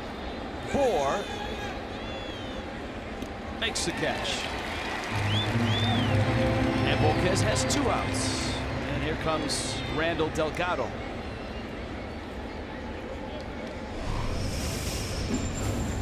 Yasmani Tomas will have brunch with the fish. Brunches with the fish. Is that a verb? Can you brunches? I brunched. I don't know. Have brunched. Will brunch. I guess so. Delgado takes a fastball for a strike. Volquez here has 2 outs in the 6th. 11 ground ball outs. Oh, look at the pitch count as well. 61 pitches here, working in the 6th. Center field, Yelich is there. 6 no-hit innings for Edinson Volquez. That was a 5-pitch 6th inning. 1-0 Miami.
Backs, bottom 6. This is play ball weekend. Tomorrow is play catch here at Marlins Park. For 2 tickets, you get all you can eat wristbands and a 30-minute play catch session in the outfield post game. Proceeds from the event will support prostate cancer research. For more information, visit marlins.com/playcatch. Bark at the park. And once again, a large contingent of dogs. And I don't know if they have announced the total for. Craig, are you up with the canines? Yes, I am, Rich. They haven't gotten a final number. But this is a neat thing that they're doing here. And this is, what's his name again? Benucci? Peluchin. Peluchin. A great Marlins fan. And what are you guys doing? We're breeding some chutos to donate for the Humane Society, which is what we're doing today. They were asking fans to see if we can help, and we said, sure, why not? Might as well enjoy a game and help out some dogs in need. These have become something like this, a nice pull toy for the dogs, right? Yes, sir. This is actually a little bit of help for those dogs that really need it. You know, it's something little, but it gives them a little bit of toy to have fun with. You can either have the smaller one, or for the large dogs, you might go a little larger, yeah? Yeah, and just start braiding them. All we have to do is braid them. Once you do 3, you braid it into a bigger one, and that's it. Again, the Humane Society gets the $10 ticket completely. There'll be another Bark at the Park. It's not official yet, probably sometime in September. One normally benefiting the Miami Humane Society, the other one, the Broward County guys. All right, and Craig, whatever attendance they announce, add 2, because in our booth now we have. Yeah, but who is who? Is Blaylock there? Who are these 2? We got Lemon. This is Lemon. That's Lemon. And this is Chester Copperpot. Chester? Chester looks tired. He said, Well, I've had luckily enough. for them, they're getting carried around nonstop. So it's not like they've had to trek all over the ballpark like I have, carrying this bag filled with puppies. It's finally, you know, it's finally nice for us to meet Lemon because she stole the show. There's a liner to left. Yelich with a base hit on a 3-2 pitch. Lead off runner aboard for Miami. Lemon stole the show 2 years ago when Craig tried to interview her, and she growled at him. Looks like in a much better mood. I love the fact that they've been riding around in your bag the whole day. This really is ridiculous, and I understand that. Now, Craig has had the opportunity, like you mentioned, to interact with Lemon and Chester last year. You've had the chance to interact with Lemon and Chester, but Todd, oh, there it is. Actually, here. And I thought she was going to be nervous, but she's stealing the show right now. She doesn't like me, I could tell. That was 2 years ago. She did not like Craig. And I still don't think she likes Craig, but she does seem a little bit happier. But I wanted Todd to be able to meet Lemon and Chester, and I wanted to see the impending judgment that was going to be handed down. It's all good. When I walked in with 2 chihuahuas look at Chester in a work bag. See, You know, Chester, we're all good, right? If I knew that you guys were coming, I would have brought Scooby snacks. I really would have. Look at Lemon. Now she's the one judging because there are no Scooby snacks for her. All good. That's good. All good. You just passed a big test, partner. I did. Congratulations. You have officially... I passed the Craig Minervini test. You have officially been accepted into this crew. By Lemon. Wait a minute. I have found, you could go for Chester, guys, but I have found the dog of the day right here. Look at that. Well, we get a Holy shot here. cow. This is a French. We're going to get it on camera in just a bit. All right? Ozuna His fouls a name pitch is back. Mac. Yeah, Turner Hooch. Take a look at this fella. Tell me about him. Oh, he drools a lot. He's a French Mastiff? Yes, he is. His name's Mac, and he is insanely cuddly and disgusting all at the same time. And how much does he weigh? He's 150 pounds. Wow. This guy is about 150 lemons, all wrapped into one. All right, guys. All right, thank you. And it's amazing. It's always a great turnout. Bark at the park. Nice opportunity here. Yelich with a leadoff single. Ozuna sitting on an 0-1 pitch. And he swings and misses. All right. Back Chester, down to that Lemon, Jessica, thanks for stopping by. Thanks for letting us stop by for a few minutes. And Chester, welcome Lemon. to the family. Yep. See you guys. And you two dogs have fun in the studio next week with Mom. Yeah, we'll see if we can bring him in. I'm sure Fox will love that. All right, 0-2 now to Ozuna. Runner goes, pitches up. Mathis throwing the dirt. Yelich steals it and holds second.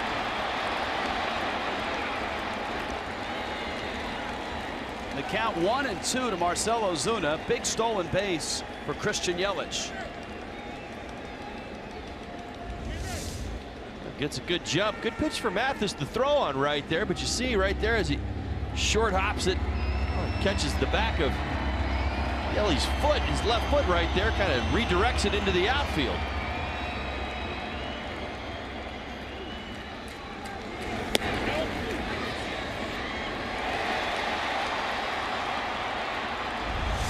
So the count 1-2. Ozuna has singled and popped out. Fouls it off of his foot. He had used Ichiro's bat over the span of 3 games. He's gone back to his bat. Let's see where this hit him on the foul tip. Yeah, look at that changeup right there. Got him on the instep. He's got that pad, which protects the shin, but that's the front of the shin. Like that one caught right on the side of the pad. Oh yeah. There's no plastic there.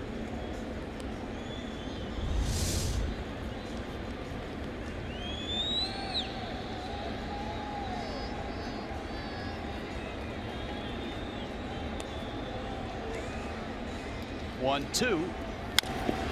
Bouncer to short. Ahmed in time to get the out.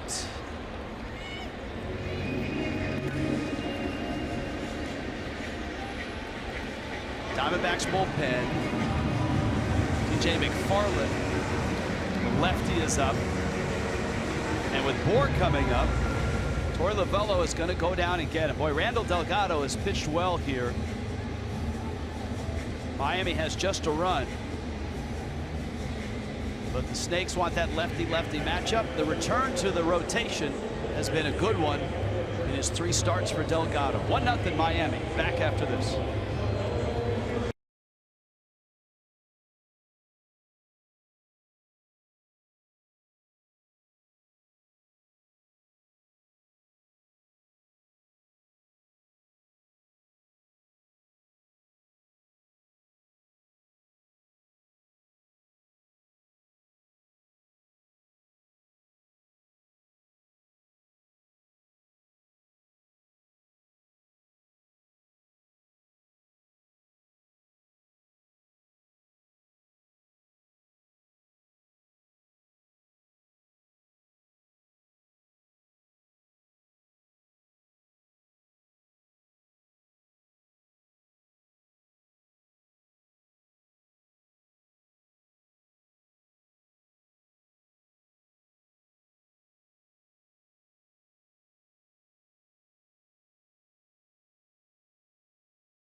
Upper section down the first base line.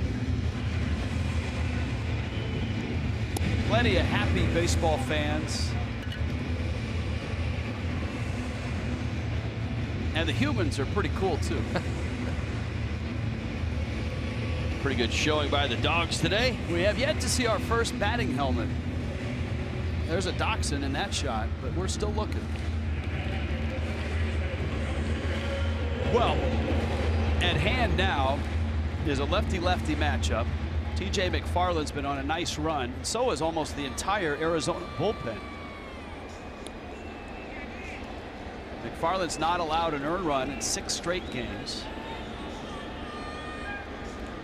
Had a 3-inning run for a win in his last outing in Pittsburgh.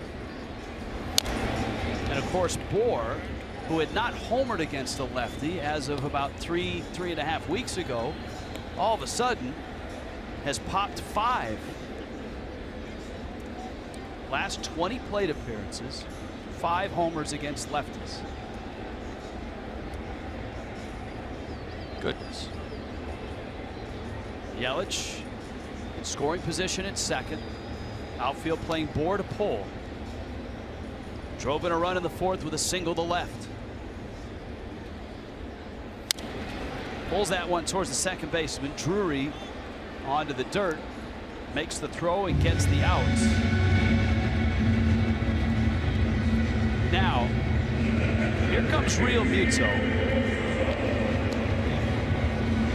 Derek Dietrich is behind Real Muto. It will be interesting to see if the Diamondbacks potentially walk or pitch around Real Muto. Dietrich on deck. The Marlins do have some right-handed bats as options as a pinch hitter. As it is, it looks like they're going to pitch to him. A 1-run ball game right here.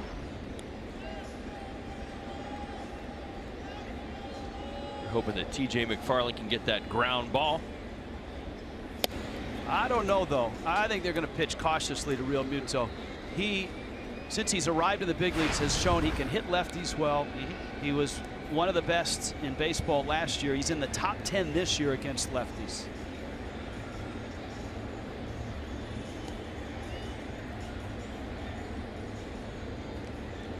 And I'd be surprised if he got anything good to hit. Well, and again, this is the classic unintentional, intentional walk. I was wondering if I say that right. There you go. There's the intentional. See, some managers leave it out there. He should just put 2 fingers up because it's already 2-0. Right. 6-0 doesn't matter. Once you get to 4, he's at first base. Well, they wanted to find out if JT Realmuto would chase. If he was going to expand his strike zone. It's not going to be the case. So Don Mattingly going to let Dietrich go up there. Diamondbacks do not have a right-hander up in the bullpen, so it's Dietrich against the lefty. Realmuto at first, Yelich at third. And McFarland gets a strike. Ground ball to fly ball ratio 4-1 for McFarland this year. 28 ground ball outs, only 7 fly ball outs. You just see all that run on his 2-seam fastball.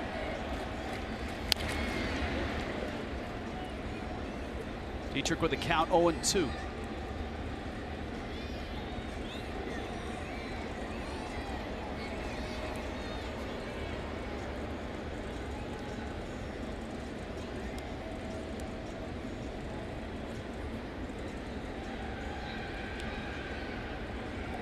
McFarland ready. 0-2. Runner goes, and Realmuto is going to get a stolen base.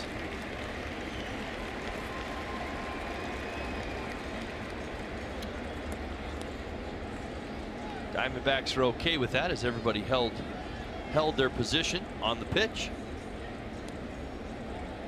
Still, Goldschmidt was holding him at first, so he's going to get a stolen base.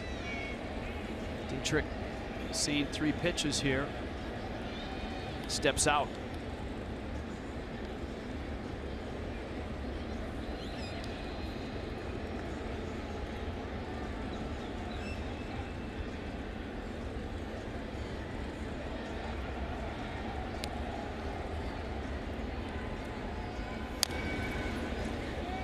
Kind of an excuse me swing, the emergency swing. Yes, that's right. You carry that in your back pocket. Just do anything in your power to fight it off right there. You see the 2-seam fastball kind of running in on Dietrich's hands right there, able to get a piece of it, extend the at bat.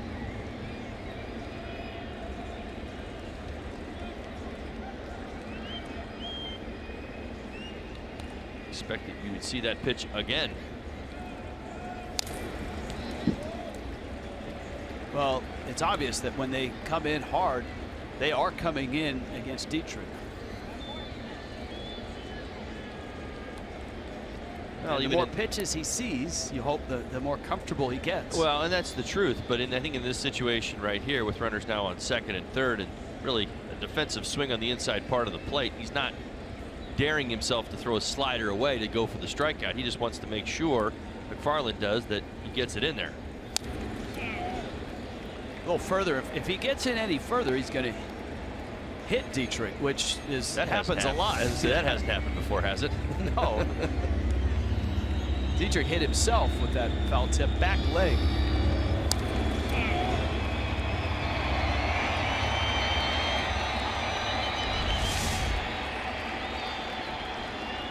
A lot of fastballs in. Got 2 runners out there in scoring position. Breaking ball line, just foul. It's amazing, isn't it? You talk yourself right into it, and Marlins almost capitalized big time by a nice swing right there on a slider. Let's see. Oh, look at that. Inside of a foot. Holy cow, just the other side of the line.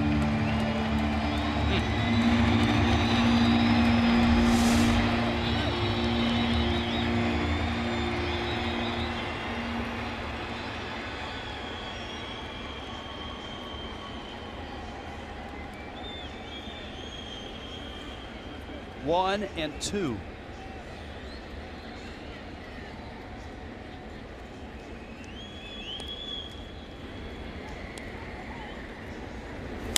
Dietrich, a ground ball towards second. Drury gets the out. Miami leaves 2 to the 7th. Diamondbacks still without a hit. 1-0 Miami.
in this ball game. We go back to the 6th inning, and this is why he's rolling. Well, he's making good pitches in the hitting zone, and that's really what it comes down to. He talks about late movement. It's not that the Arizona Diamondbacks have expanded their strike zone and they're all of a sudden chasing crazy pitches.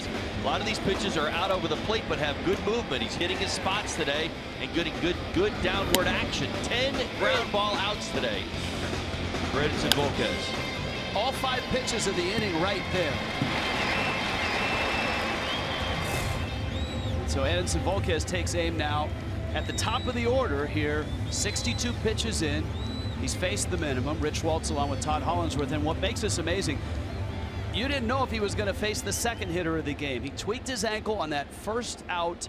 It took him about 2.5 minutes to decide I can pitch. He tried it. He got through that inning, and he's been sailing since.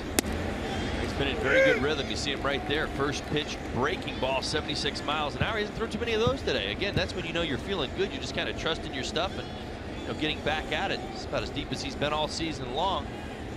Good string of starts since coming back from the disabled list, but this being the best of them all so far. It was our friend Cookie Rojas during a break that looked at both of us when we talked about Volquez and said, you know what, maybe that has allowed him to just relax. Yeah.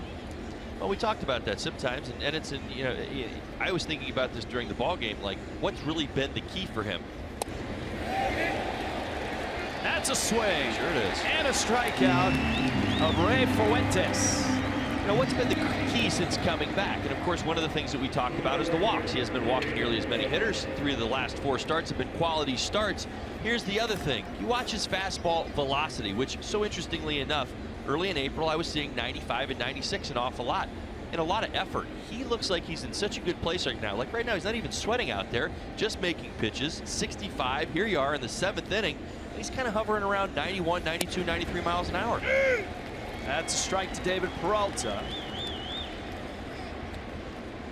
Less is more a lot of times in this game of baseball, but it's so hard for players to really grasp that. I struggled with it all the time. I wanted to go 110 miles an hour, and a lot of times it did damage. 0-1 pitch. And it's out. My beautiful bride, Marcy, would tell me all the time I'd get home, she'd be like, why do you try so hard? Try less. Try 85%. It probably would work better for you. You look, when you're in that spot, good. When you try 110%, you look bad. Don't do it. 1-1. And it's 1-2. In-game box score for the Diamondbacks. In the middle there, Jake Lamb is 0 for 1, and that missing at bat was a walk.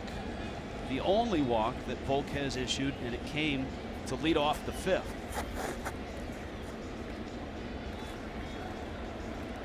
One, 2. 2 balls and 2 strikes. This is a Diamondback team that has been an offensive machine in the National League this year. 2nd in total hits, 2nd in home runs, 3rd in slugging, 5th in on base, 6th in batting average, and 3rd in runs scored. So the fact that Volquez is shutting him down right now makes it even more impressive. It's 3-2 on Peralta, and you got Paul Goldschmidt on deck.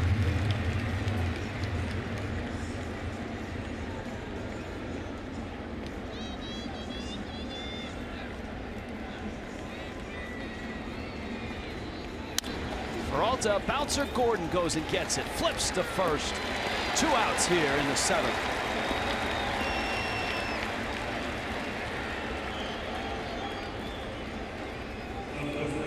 He's definitely favoring that ankle just a little bit as this game has kind of gone on.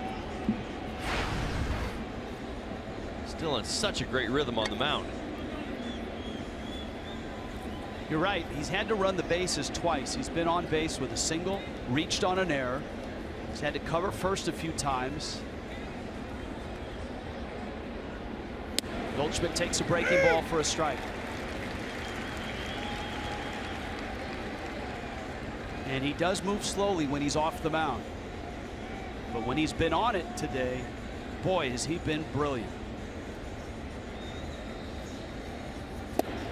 Changeup, and that pitch.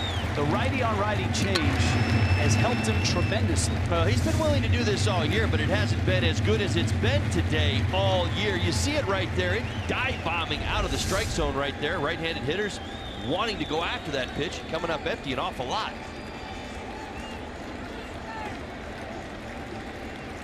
Oh, 2 pitch. Oh! Change up again, and it just missed. Wow, it didn't miss. That's a strike.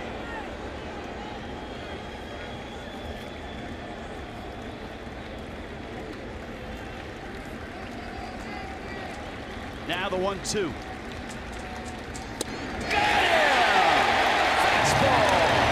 7 no-hit innings for Edinson Volquez. And he limps off to the dugout once again. 1-0 Miami.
Started his day with a roller to first, and this happened. That right ankle tweaked, Volquez down, tested it, and then came back out firing.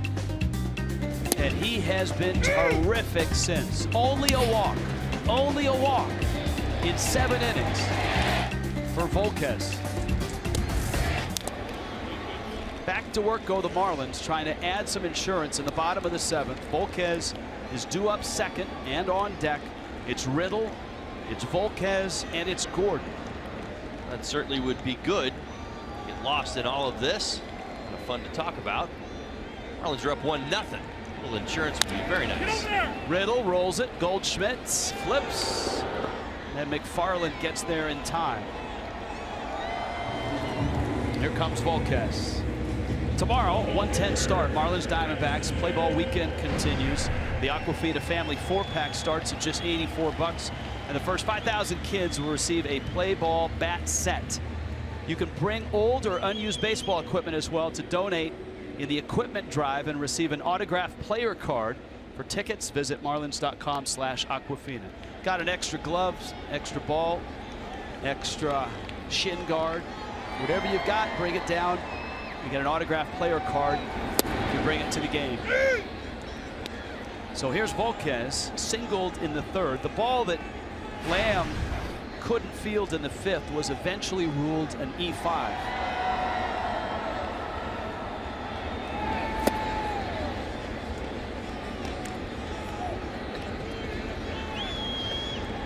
Healthy swing right there on the 0-1 pitch. Edinson Volquez mad at himself. I always laugh when pitchers get mad at themselves.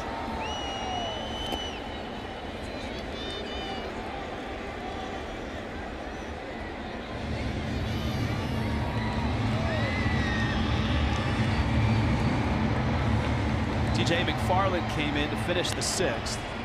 And he opens the 7th here with a right-hander ready in Arizona's pen.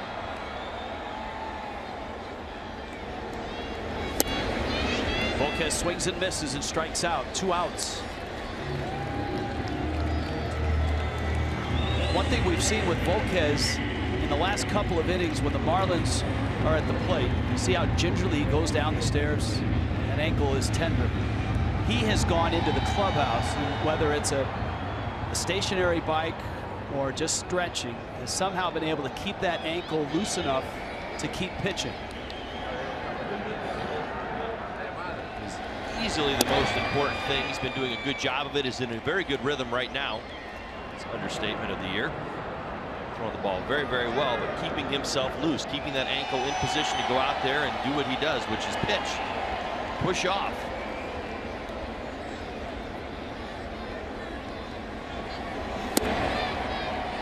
Gordon takes a strike. D is 1 for 3.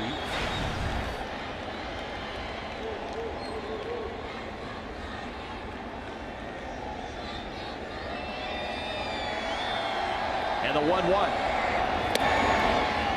There's a lot going on here. Obviously, the gem so far by Volquez. Arizona without a hit. It's a 1-run game. And the Marlins and the Diamondbacks have played 2 tight ones in this series. Diamondbacks won Thursday night, Miami last night. Again, is that 2-seam fastball. You see the Marlins left-handed hitters having issue with it for McFarland. Such a good pitch.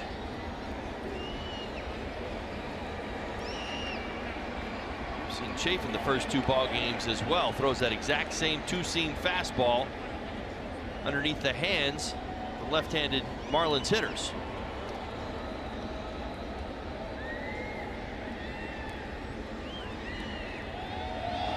Two. Gordon swings and misses, and a 1-2-3 for McFarland. Edinson Volquez back out in the 8th. 1-0 Miami.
Florida with their Not in This Lifetime tour.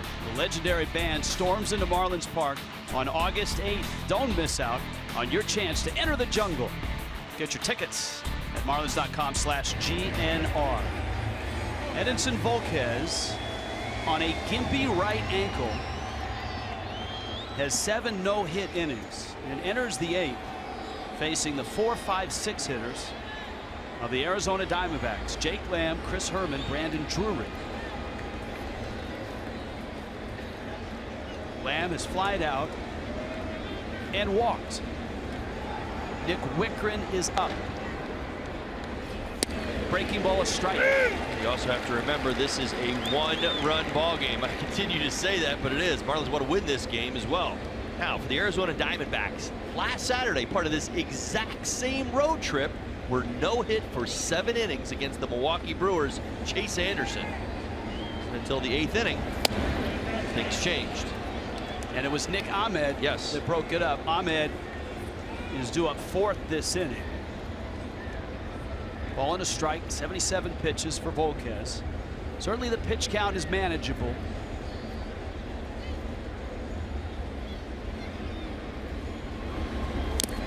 Sharp breaking ball. That's strike 2.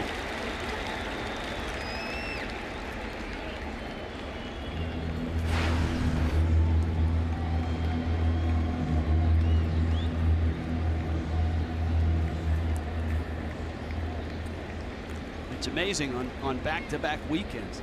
This is a very good offensive team. Changeup, got him. Lamb strikes out. 1 out in the 8th. Really saving his best for this 3rd time through the lineup. Look at this changeup once again. We've been raving about it here of late. Now struck out Goldschmidt and Lamb back-to-back. 3 of the last 4 hitters. The secondary pitches seem to be getting better as this game has gone on. Here is Chris Herrmann, who has bounced out and struck out. Big shift in the infield. Changeup misses down low. Herrmann has the power to tie this game with 1 swing. He's hit 5 home runs this year.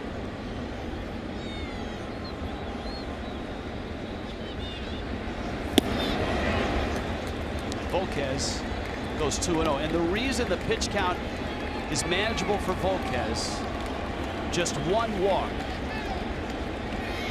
Look at all the single-digit innings. High was the 5th of 16. Absolutely manageable. 2-0. And he misses outside.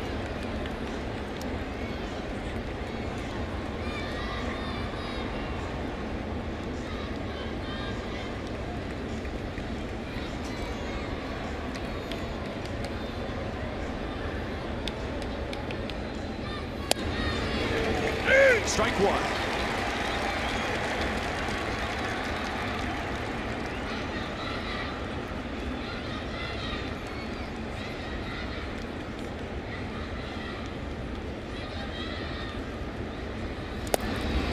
Lost him.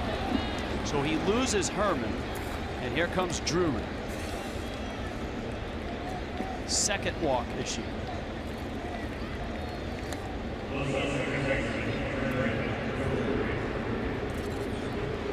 Seven strikeouts, 2 walks.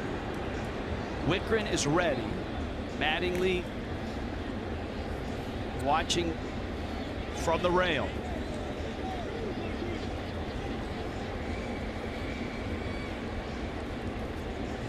Drury bounced into a double play in the 5th. He's flied to right. Juan Nieves checking.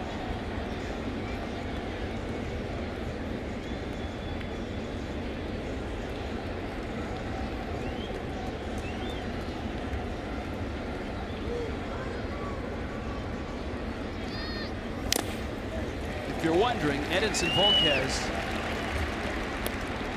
his best low hit game was a 1-hitter back in 2012 against Houston. Was he a Pirate? I believe he was a Red. He may have been a Pirate, but it was a shutout, a 1-hit shutout.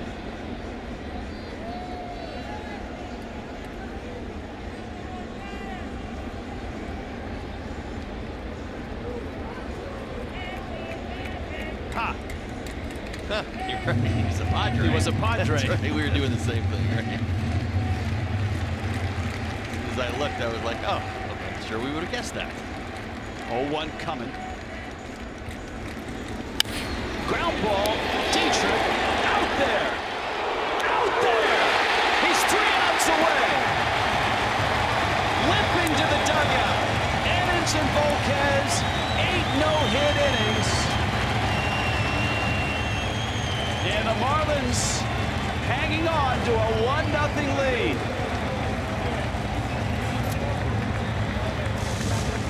Three more to go.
Hoover out of the bullpen. Giancarlo Stanton in the box. And a breaking ball misses down low.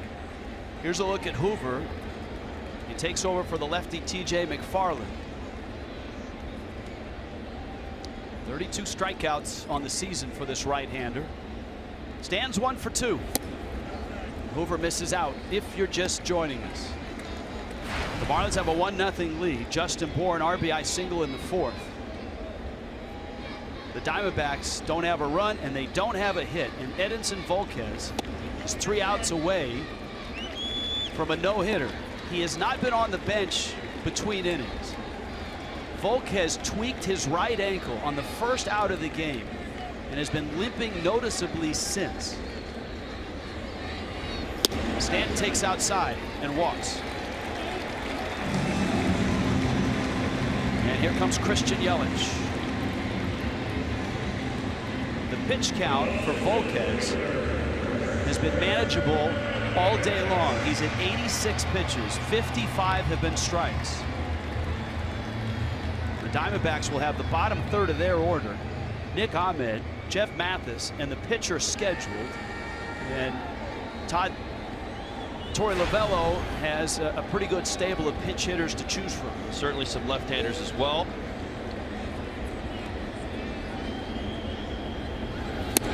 Yelich takes a strike. Stanton led off the 4th inning with a walk. It turned into the only run of the ball game. A lot of what might be the bottom of this 9th inning could be if the Marlins score an insurance run. Take some pressure off everything else that's going on. Remember, again, a 1-run ball game. 1-0 Marlins lead. Yelich dances out of the way. Single and a stolen base for Yelich in the 6th on a 1-for-3 day. Marcell Ozuna and then Justin BOUR.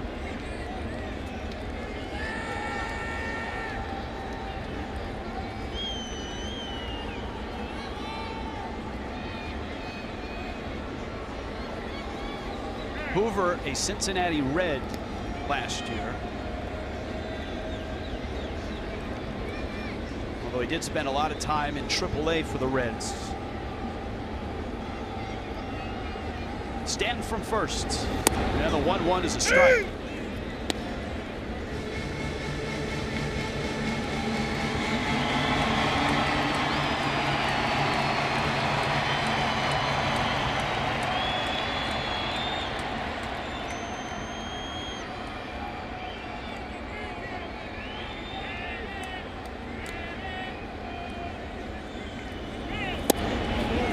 Misses in, and it's 2-2. Take right there by Christian Yelich. Tough pitch, slider inside. Layoff. Diamondbacks have been near the top or at the top of the National League West for the first 2 months of this season, which has surprised a lot of folks. And right along with them, Colorado Rockies. The Dodgers with a win yesterday.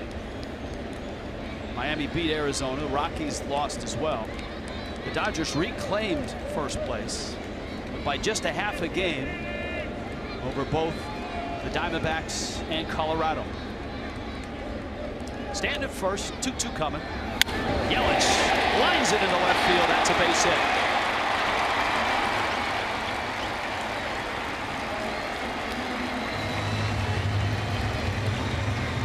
Two-man on, nobody out, and on this date in Marlins history, Geico presents a 13-2 Marlins win over the Athletics. 18 hits, club record for hits in an interleague game. Marlins would break that record in Oakland this year.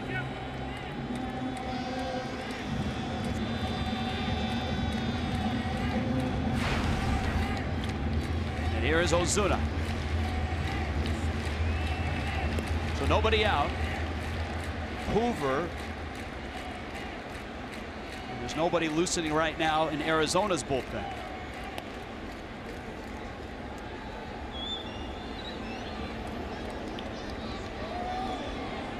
Mike Butcher. Torey Lovullo.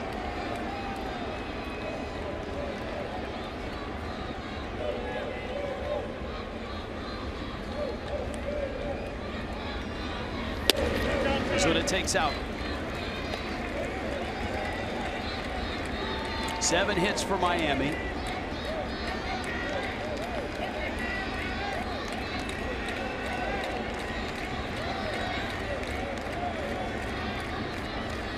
It's playing straight away in the outfield. Double play depth. Ozuna center field base hit. Good break by Stanton. Gonzalez will wave him, and he will score. That's insurance. It's 2-0.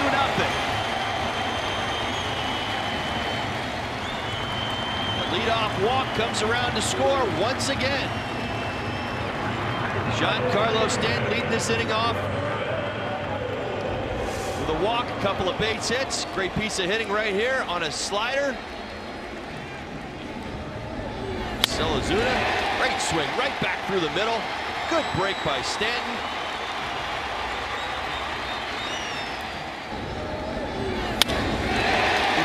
Talked about earlier with the 3 hitters, the 3 sluggers, Stanton, OZUNA, and BOUR. Don Mattingly said, hey, they're starting to just take their hits and not worry about crushing balls. The home runs are coming and the hits are coming. Well, that's the one thing that's been so fun to talk about is watching their batting averages, their on-base percentages, their OPSs go up with each of these swings. It's been so good on this homestand. Watching Giancarlo Stanton today, 1 hit, yeah. Big base hit early in the ball game, certainly good start to your day. But since then, 2 walks, has scored both times. Here is BOUR now. He was 1 for 3, an RBI single. Hoover misses out.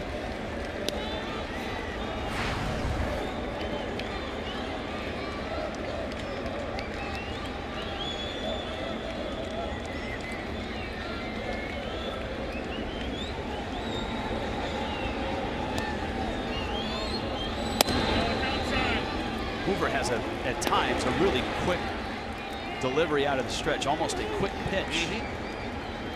And it counts 2-0. 16 home runs for BOUR, tied for the National League lead.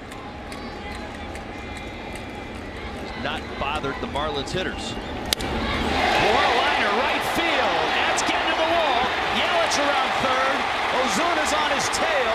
Yelich scores. Ozuna holds, and BOUR has a double.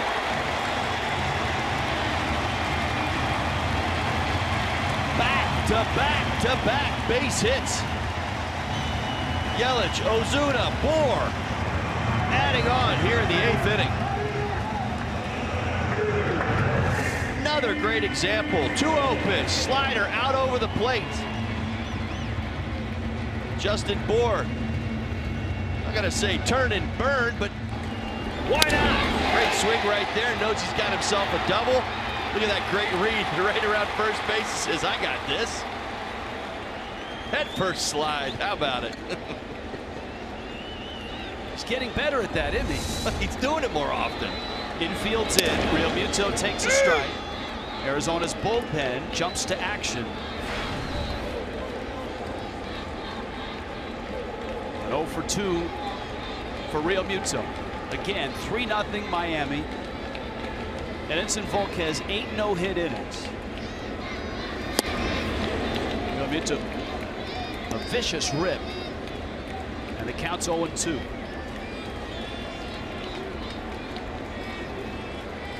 Two insurance runs here, but obviously the clock runs as Volquez, I'm sure somewhere, is trying to just stay warm, stay loose.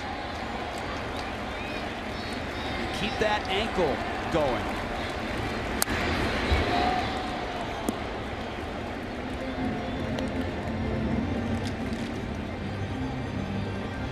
Oh, and 2.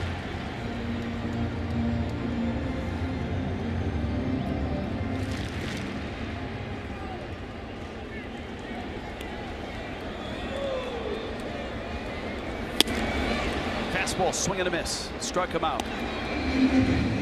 That's the first out of the bottom of the 8th. Here comes Dietrich.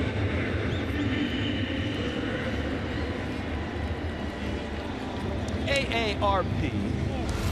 I want you to get to know Nick Ahmed, who had a great first game in this series. The nor'easter, Ahmed, Played his college ball at UConn. He was in that big Martin Prado trade. Of course, Justin Upton was the big piece. And a great pitcher in high school as well. Now, with the intentional walk, this does a couple things. It loads the bases. Riddle comes to the plate, and it brings Volquez to the on-deck circle. You can see that gated walk. It's been almost 3 hours since he tweaked that ankle.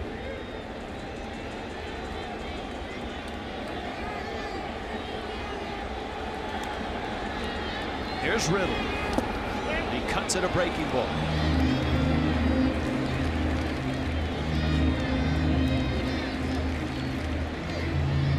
The last Marlins no-hitter finished with a pitcher in the on-deck circle.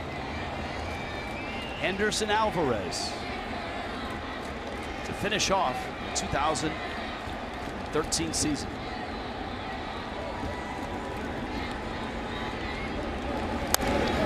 Riddle, bouncer, on the way to the plate, sliding in and out at the plate is Ozuna. That was a force play, but I think Mathis lost the plate.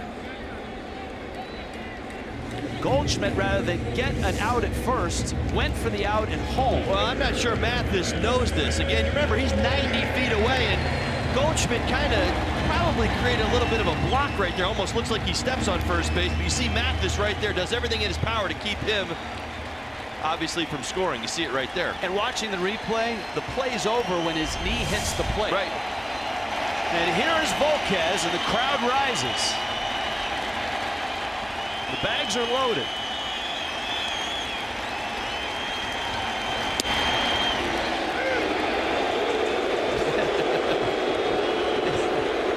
Still having fun. Might not want to anger home plate umpire Bill Miller. That's a good piece of advice. I'll take that one. He has a base hit, 1 for 3.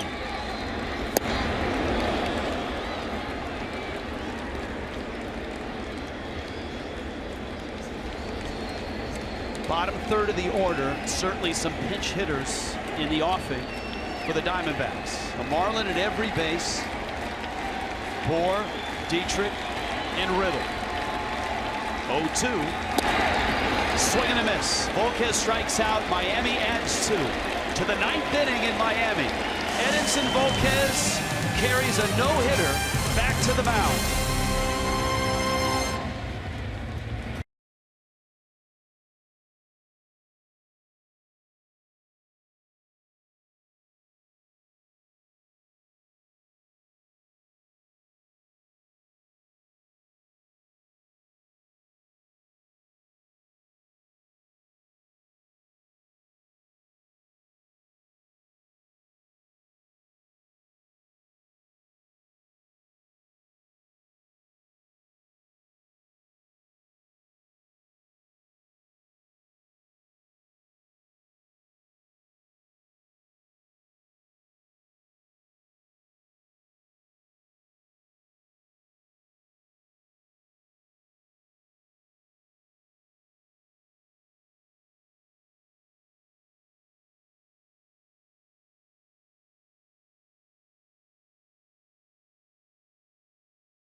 Al Leiter got the Rockies.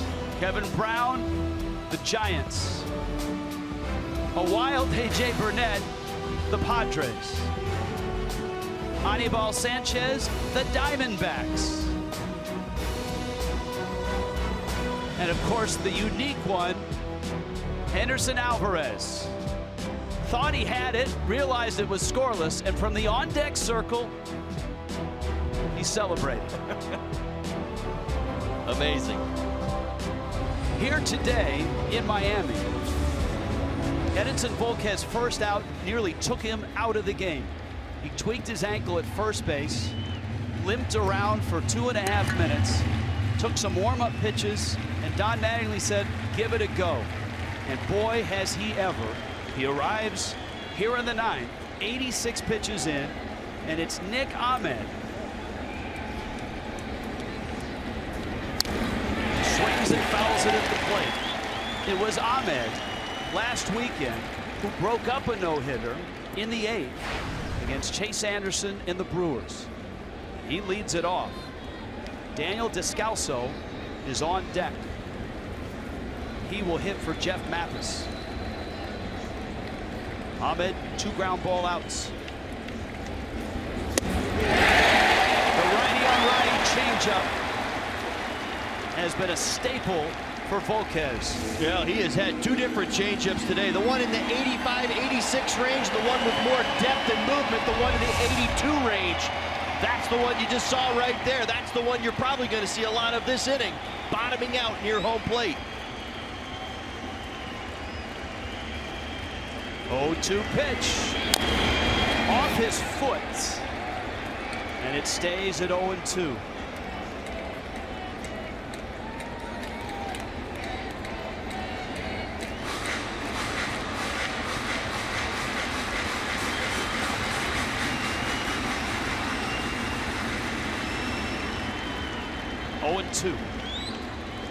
Ahmed has been hot, pushing his average to start the game up over 280. Always known for his glove. The offense has started to come.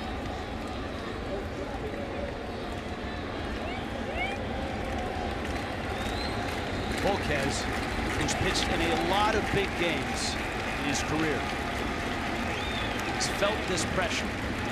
0-2. Swing and a miss! He's 2 outs away.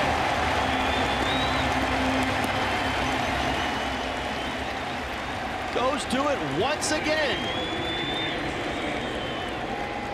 Big changeup down in the zone. The Diamondback hitters continue to chase after this, expanding that strike zone.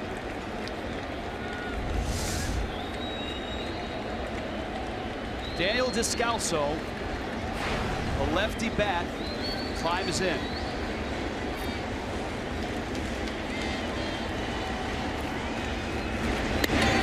Volquez misses away. A.J. Ramos is ready in the bullpen. Chris Owings has stepped on deck for Arizona.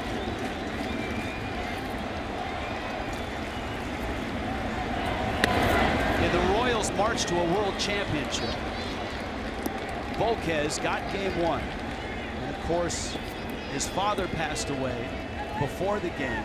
He did not know until he exited the game of the tragedy.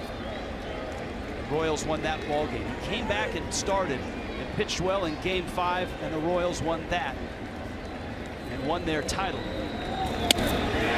Outside corner. 2-1. 95 miles an hour here in the 9th. My goodness.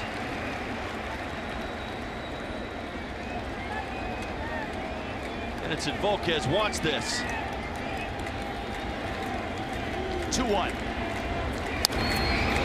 Called foul. That's 2 balls and 2 strikes.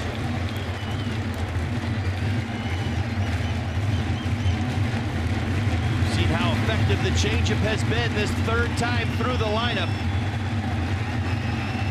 Willing to bet he's going to give it a go here. See if he can get Descalso, seeing him for the first time today, to chase. 4 strikeouts, 3rd time through the lineup for Volquez. 2-2 pitch. He's 1 out away.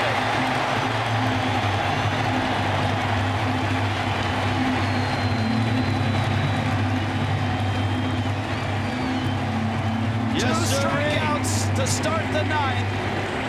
1 out to get.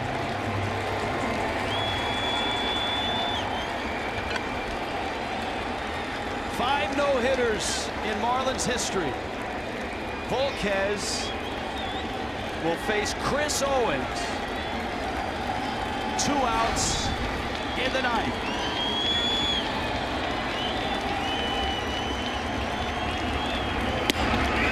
Straight one. I'll tell you, time and time again, he's leaned on that first pitch breaking ball, and it's been there for him. Does it again.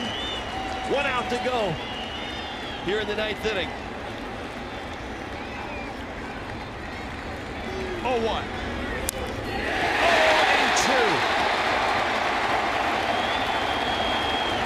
On a sore ankle, Edinson Volquez has limped around the diamond. He has walked 2, and that's it. And he is a strike away. Well, partner, you're going to see a healthy diet of changeups. Here they come. Question is, can Owens do anything with any of them? 0-2 pitch. He moved.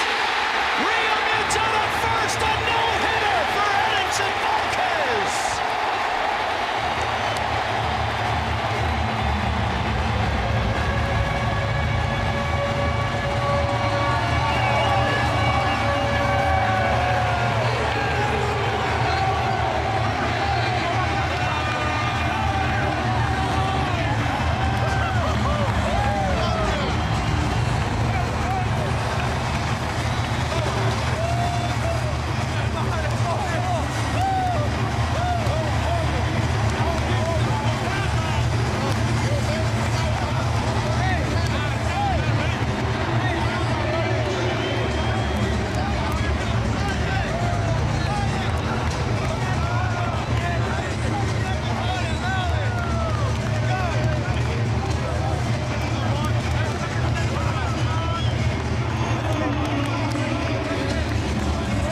Sixth no-hitter in Marlins history.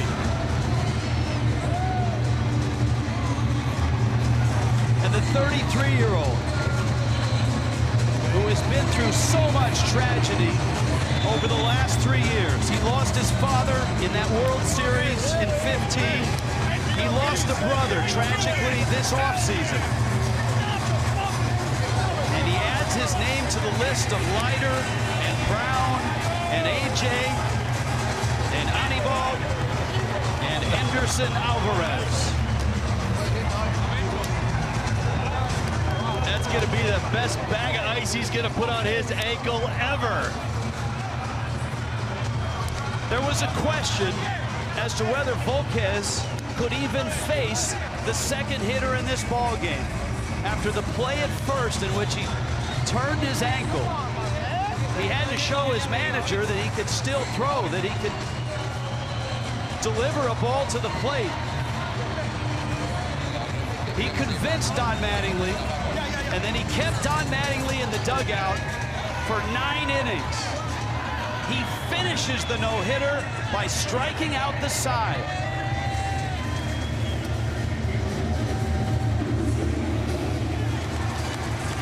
For a ball club that was at the very bottom of the baseball roller coaster 2 weeks ago, having dropped 20 of 25, the Marlins have sprung back to life.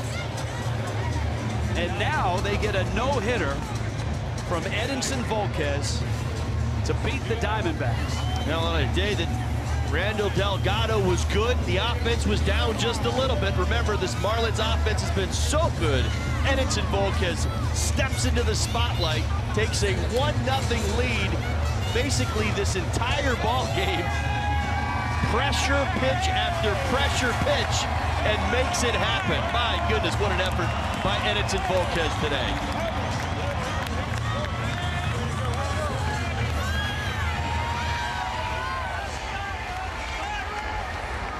Volquez sitting down next to our Craig Minervini. The Marlins win this ball game by a score of 3-0. Now let's go down to Craig. Thank you, Rich. Edinson, I didn't know if you were going to get past one batter. What was that like, the injury?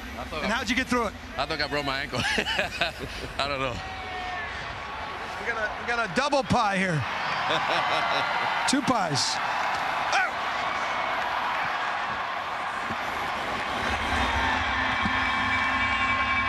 We'll look at the plays you clean up here. It happened in the very first play of the game, and the way you landed was very awkward.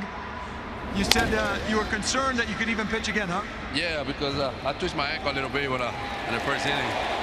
And I talked to the trainer, I feel really good, and just let me go out there and compete, do my best today, like I did. And it's one of those days, you wake up, you don't even know what's going to happen in the game. And today, I got a no-hitter.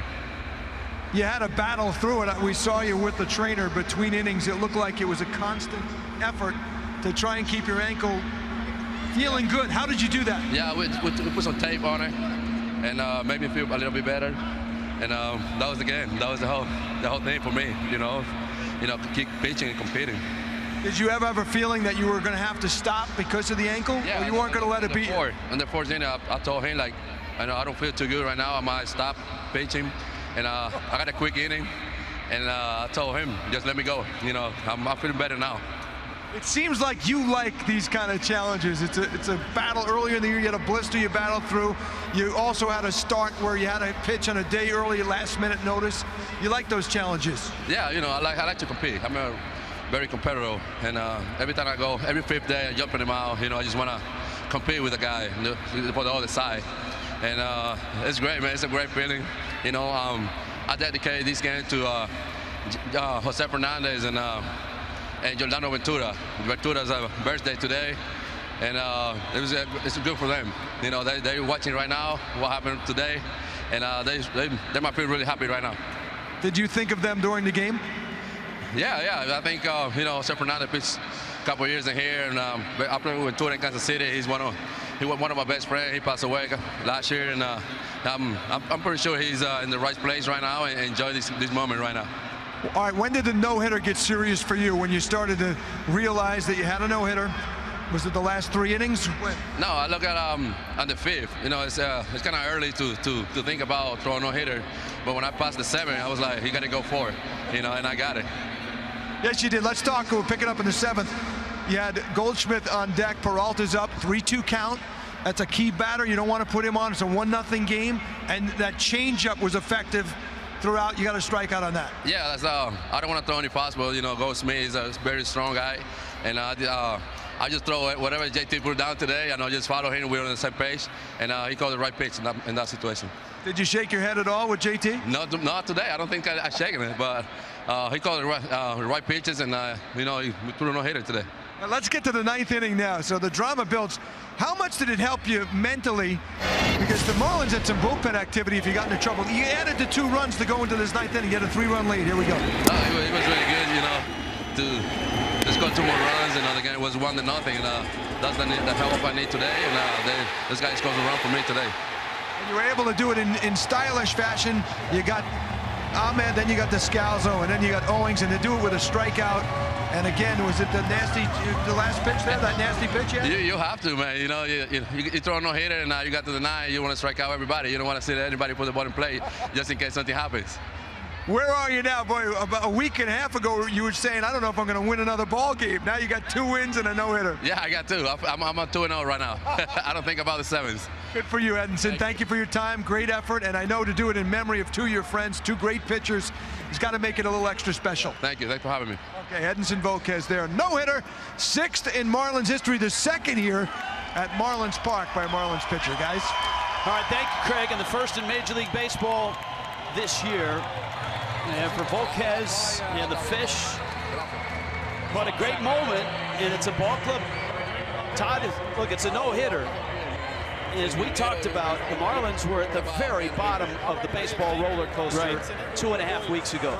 That all seems to have changed now. Well, it really has. And again, I've talked about it in terms of the circular behavior a lot of times of a baseball team. And what you witnessed today is Edinson Volquez picking up the offense just a little bit. This offense has been so good for so long, but today was Edinson Volquez's day. This was a 1-0 ball game. Let's not forget, for 8 innings, he went out there pitch after pitch after pitch. What a changeup, what a sinker. Continued to stay in his game plan, continued to get ground balls. Then he gets to the 3rd time through the lineup, picks up 5 strikeouts. Are you kidding me? Talking about wanting to strike out the side, goes out there and does it in the 9th. I think that obviously it's an enormous moment for Volquez. But I think this is a large moment for JT Realmuto. Realmuto, who is known as an offensive catcher, he was a shortstop in high school. His throwing is terrific, best pop time in baseball last couple of years. He and Brian Schneider have worked hand in hand next to each other for the last year and a half. The framing, the pitch calling. To call a no-hitter is an incredible confidence boost, I think, for a young catcher. And he did a marvelous job. Well, I completely agree. JT was absolutely fantastic today, and I don't know if there's a better compliment than to come from the starting pitcher and say, yeah, no, there was nothing. I didn't shake my head one time today. It was all put the number down, here comes the pitch, and they were in that kind of rhythm. That is a huge pat on the back for a JT Realmuto. That is thinking along with your guy. That is being his brains, and that's exactly what he did today. And it was so clear as you saw this game go on. It was like, all right, get to that changeup, set it up. And then there were those moments that I really was, even in the ninth inning, surprised by the lead breaking ball, because he really wasn't using it that much, but he was using it perfectly just to get ahead of some of those right-handed hitters. That first pitch breaking ball, they had bailed on it. In the Diamondbacks dugout, the conversation is fastball and changeup, and he kept sneaking them in there and throwing them for strikes, and I just thought, man, oh man, that's a great way to get ahead. Diamondbacks hitters aren't even considering that pitch right now, and it worked beautifully. So again, when you see a no-hitter, listen, they're all special. Anybody will tell you. A.J. Burnett, 128 pitches. It took him a long time. He walked a few guys. But this is really cool, and here's why. It got better as the game went on, and Edinson Volquez got stronger as this ball game went on as well. Great moment, and we're glad you joined us and hung in there with us. A special moment here at Marlins Park. Outstanding. Edinson Volquez right now down on the field. We'll have more from Miami's clubhouse and from Volquez and from JT Realmuto on Marlins Live. Marlins baseball on Fox Sports Florida is brought to you by Southwest. Transparency, low fares, nothing to hide. By Jeep. Get great deals on the Jeep lineup at the Jeep Spring Clearance Event. And by your South Florida Honda dealers. Edinson Volquez has no-hit the Arizona Diamondbacks. Marlins Live is next.